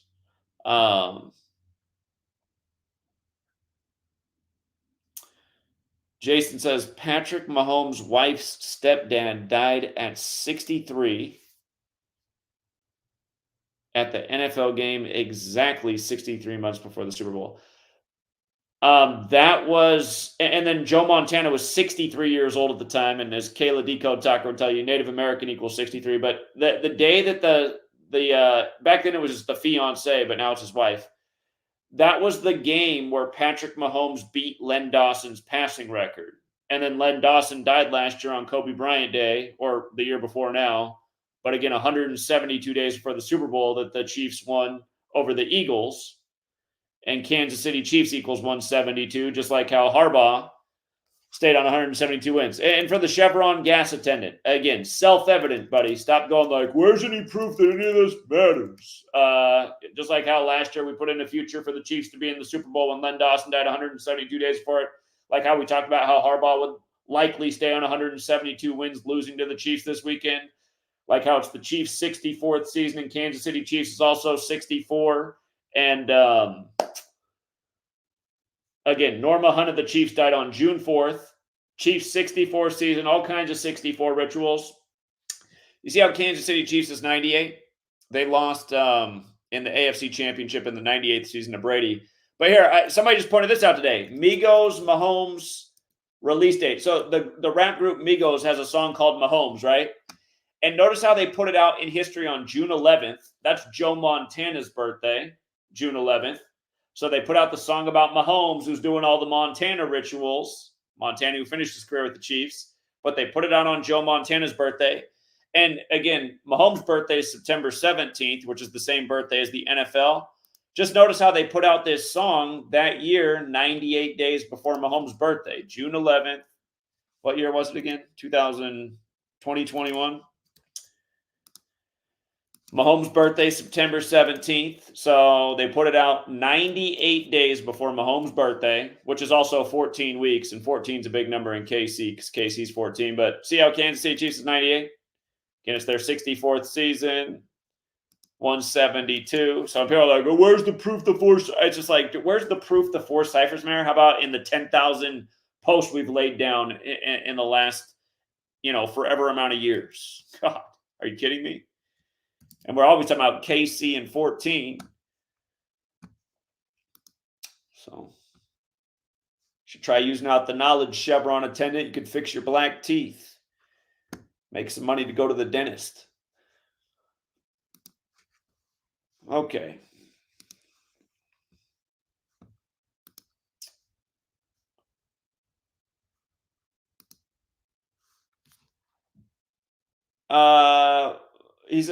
Itachi says, what are the odds Lillard has made 6,605 field goals coming in tonight? I see what you're saying. The next one is 6. Okay. We got Robbie in the chat. What's up, Robbie? Hey, I was trying this out, bro. I'm listening. I'm just listening. Oh, you just want to listen? Okay. Yeah. I'll put you in the backstage. Thanks for listening. Thank you, brother. Yeah. All right. He clicked the StreamYard link, but in the future, you click that link. That's supposed to mean that you want to be on the show. But you're welcome to stay there and listen. Thank you for stopping by. I was also planning on not going much longer because we're well over the 3-hour mark. We're approaching 3.5 hours. I do want to wrap it up soon. Maybe we'll go 5-10 more minutes. If anybody else would like to call in or join the link, it's pinned in the chat. Now is the time. I'll put the phone number up one more time. So last call for phone calls. 509-560-4982. And no, we're not doing TFR at the regular time tonight because the call board is still down on the platform. And I figured doing it at this time, it keeps people up, not as late. I reached out to Chris Geo, and if he is alive out there, I told him what I'd like to do is change my time slot for TFR and actually do because they used to have a gentleman who did the show every single day, but he passed away. RIP to him. And they don't have anyone who does TFR every single day. And I told Chris what I wouldn't mind doing is doing an hour a day every day. I think that'd be a better way to do it. Just an hour of TFR each day. But going to need a response from Chris for that to happen. Let's go out to Eloy. What's up, Eloy? Hey, what's up, Zach? How you doing? Doing well. I assume you're the generous gentleman in the chat. Is that you? Yes, sir. I've been watching you since 2020, and the work, it speaks for itself, man. And I'll continue to, I know it's like $3-4 a day, but I try to do it to where if everyone did it a day, 99 cents, it adds up. So Well, and I'd say 99 cents a day is too much to donate. It's because it does add up. I mean, you think about that. That's 365 a year. That's a big contribution, and I'm not asking people to pledge $1 a month. It's the least we could do, man. You deserve so much more, bro. And I just wanted to call and let you know, I did make some flyers that I am going to be posting. Next time you do a live stream, probably TFR on next Wednesday, I want to show you them so you can kind of check them out yourself. But I am going to be posting them everywhere out here in Rapid City, South Dakota. So awesome. I appreciate that. All right. You have a good night. Yeah, you too. Thanks, Eloy. Take care. South Dakota, North Dakota. Cold winters, but sometimes I think these are like the best places to be, right in the middle of the country. Not a lot of population. So if anything popped off, you'd have some extra time if you're in the Dakotas.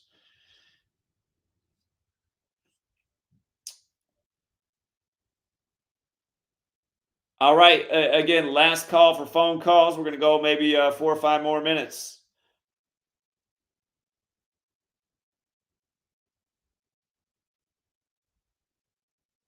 Make a new channel just called TFR Live. What I want to do is create a website like TFR that has a call board and get other people to do shows, and just like how TFR has programming around the clock. I'd like to do something similar. I personally do not know how to set up anything near what TFR is, though. And sadly, TFR is falling apart because seemingly Chris Geo is missing in action. So normally he's doing maintenance and keeping the new network tuned up, and I don't think any of that's going on right now. 562? Yeah, hey, Shaq, how you doing? Doing well. How are you? Good. So, quick question. You know how you're always decoding the number 201, and then you happen to move into the house 201? Did you ever think more of that? Like, you didn't go into it too much. Do you think it's a coincidence? Or do you think there's like some type of, like maybe you were calling that number out since you decoded so much?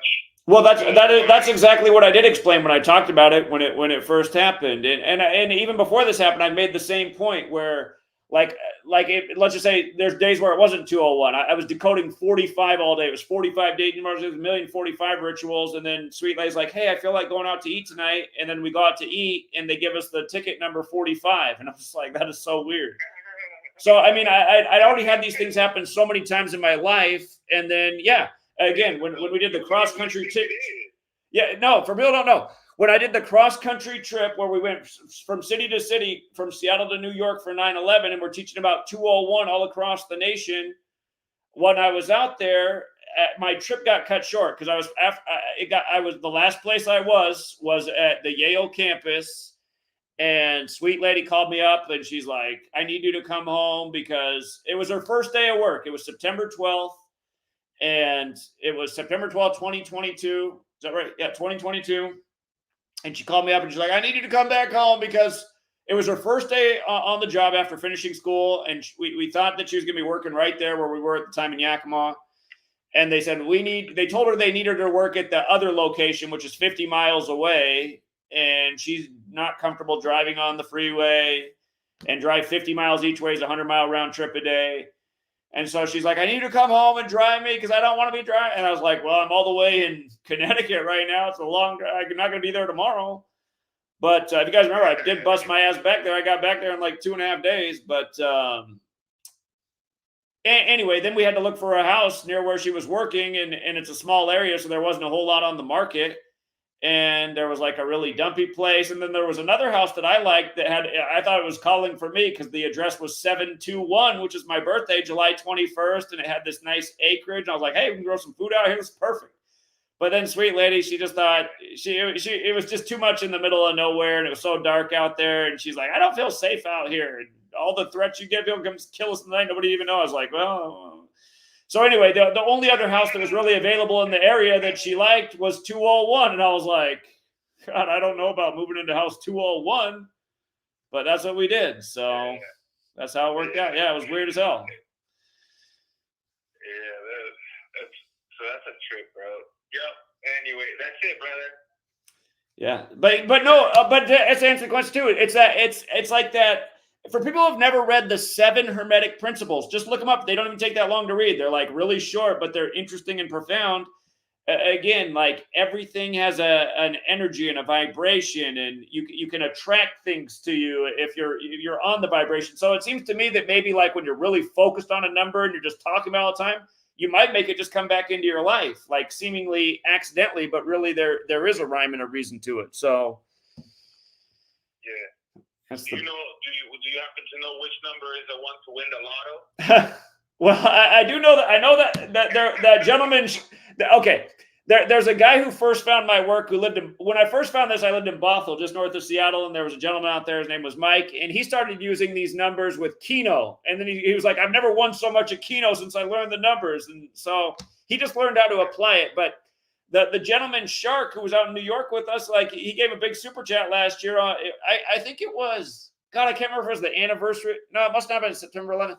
I forget what day it was. It might have been like January 27th. It was some number sequence day that had to do with the numbers of 9/11. Like it was 127 or something, like buildings 127. But he like played like the 9/11 related numbers and won big on the pick 3 in New York. So I mean, there is something to it. I've never tried to figure out the lottery, but maybe if there's like a date and a number sequence that stands out.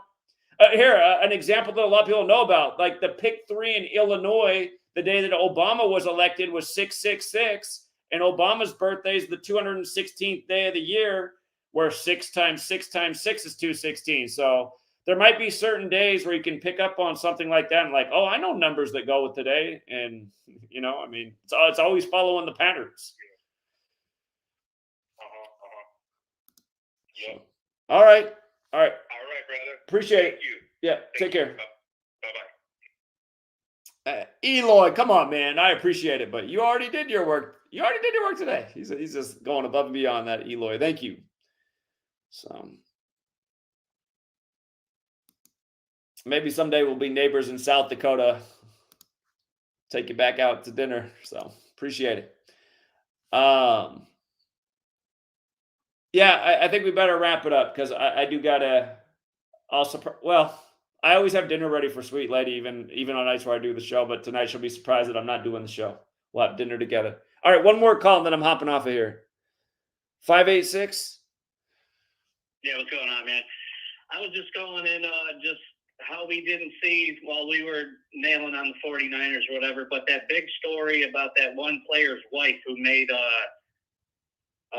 Taylor Swift and Mahomes' wife them jackets. I think there was more to that than we didn't really look into that or whatever. And then I noticed, McCaffrey's dad played for the 49ers, and he wore the number 81. McCaffrey's 23. So if you add it up, you get your 104 for the 104th season.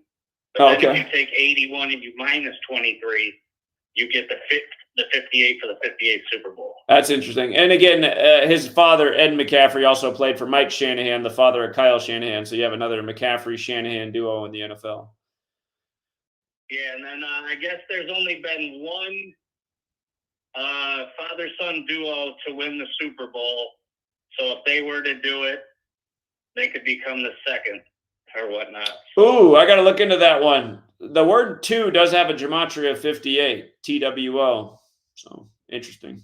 I mean, there's so much going for the Chiefs, man. But and that 666 riddle with if 49ers were to pull it off is a little scary to me. But we'll see if if they were to win it.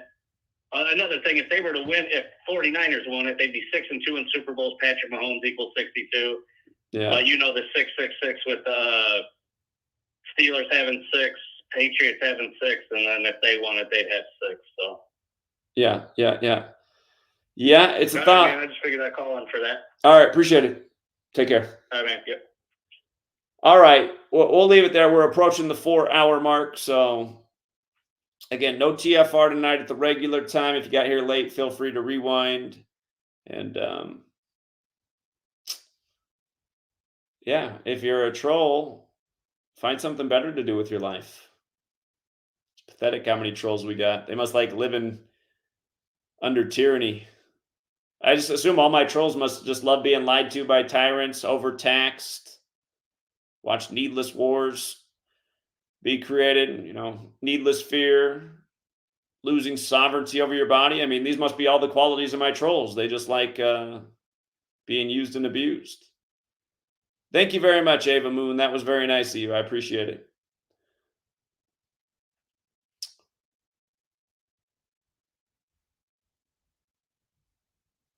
All righty, Truth Seeker. That's it for tonight. Thank you, everyone who hits the like and the share. And till next time, Truth Seeker.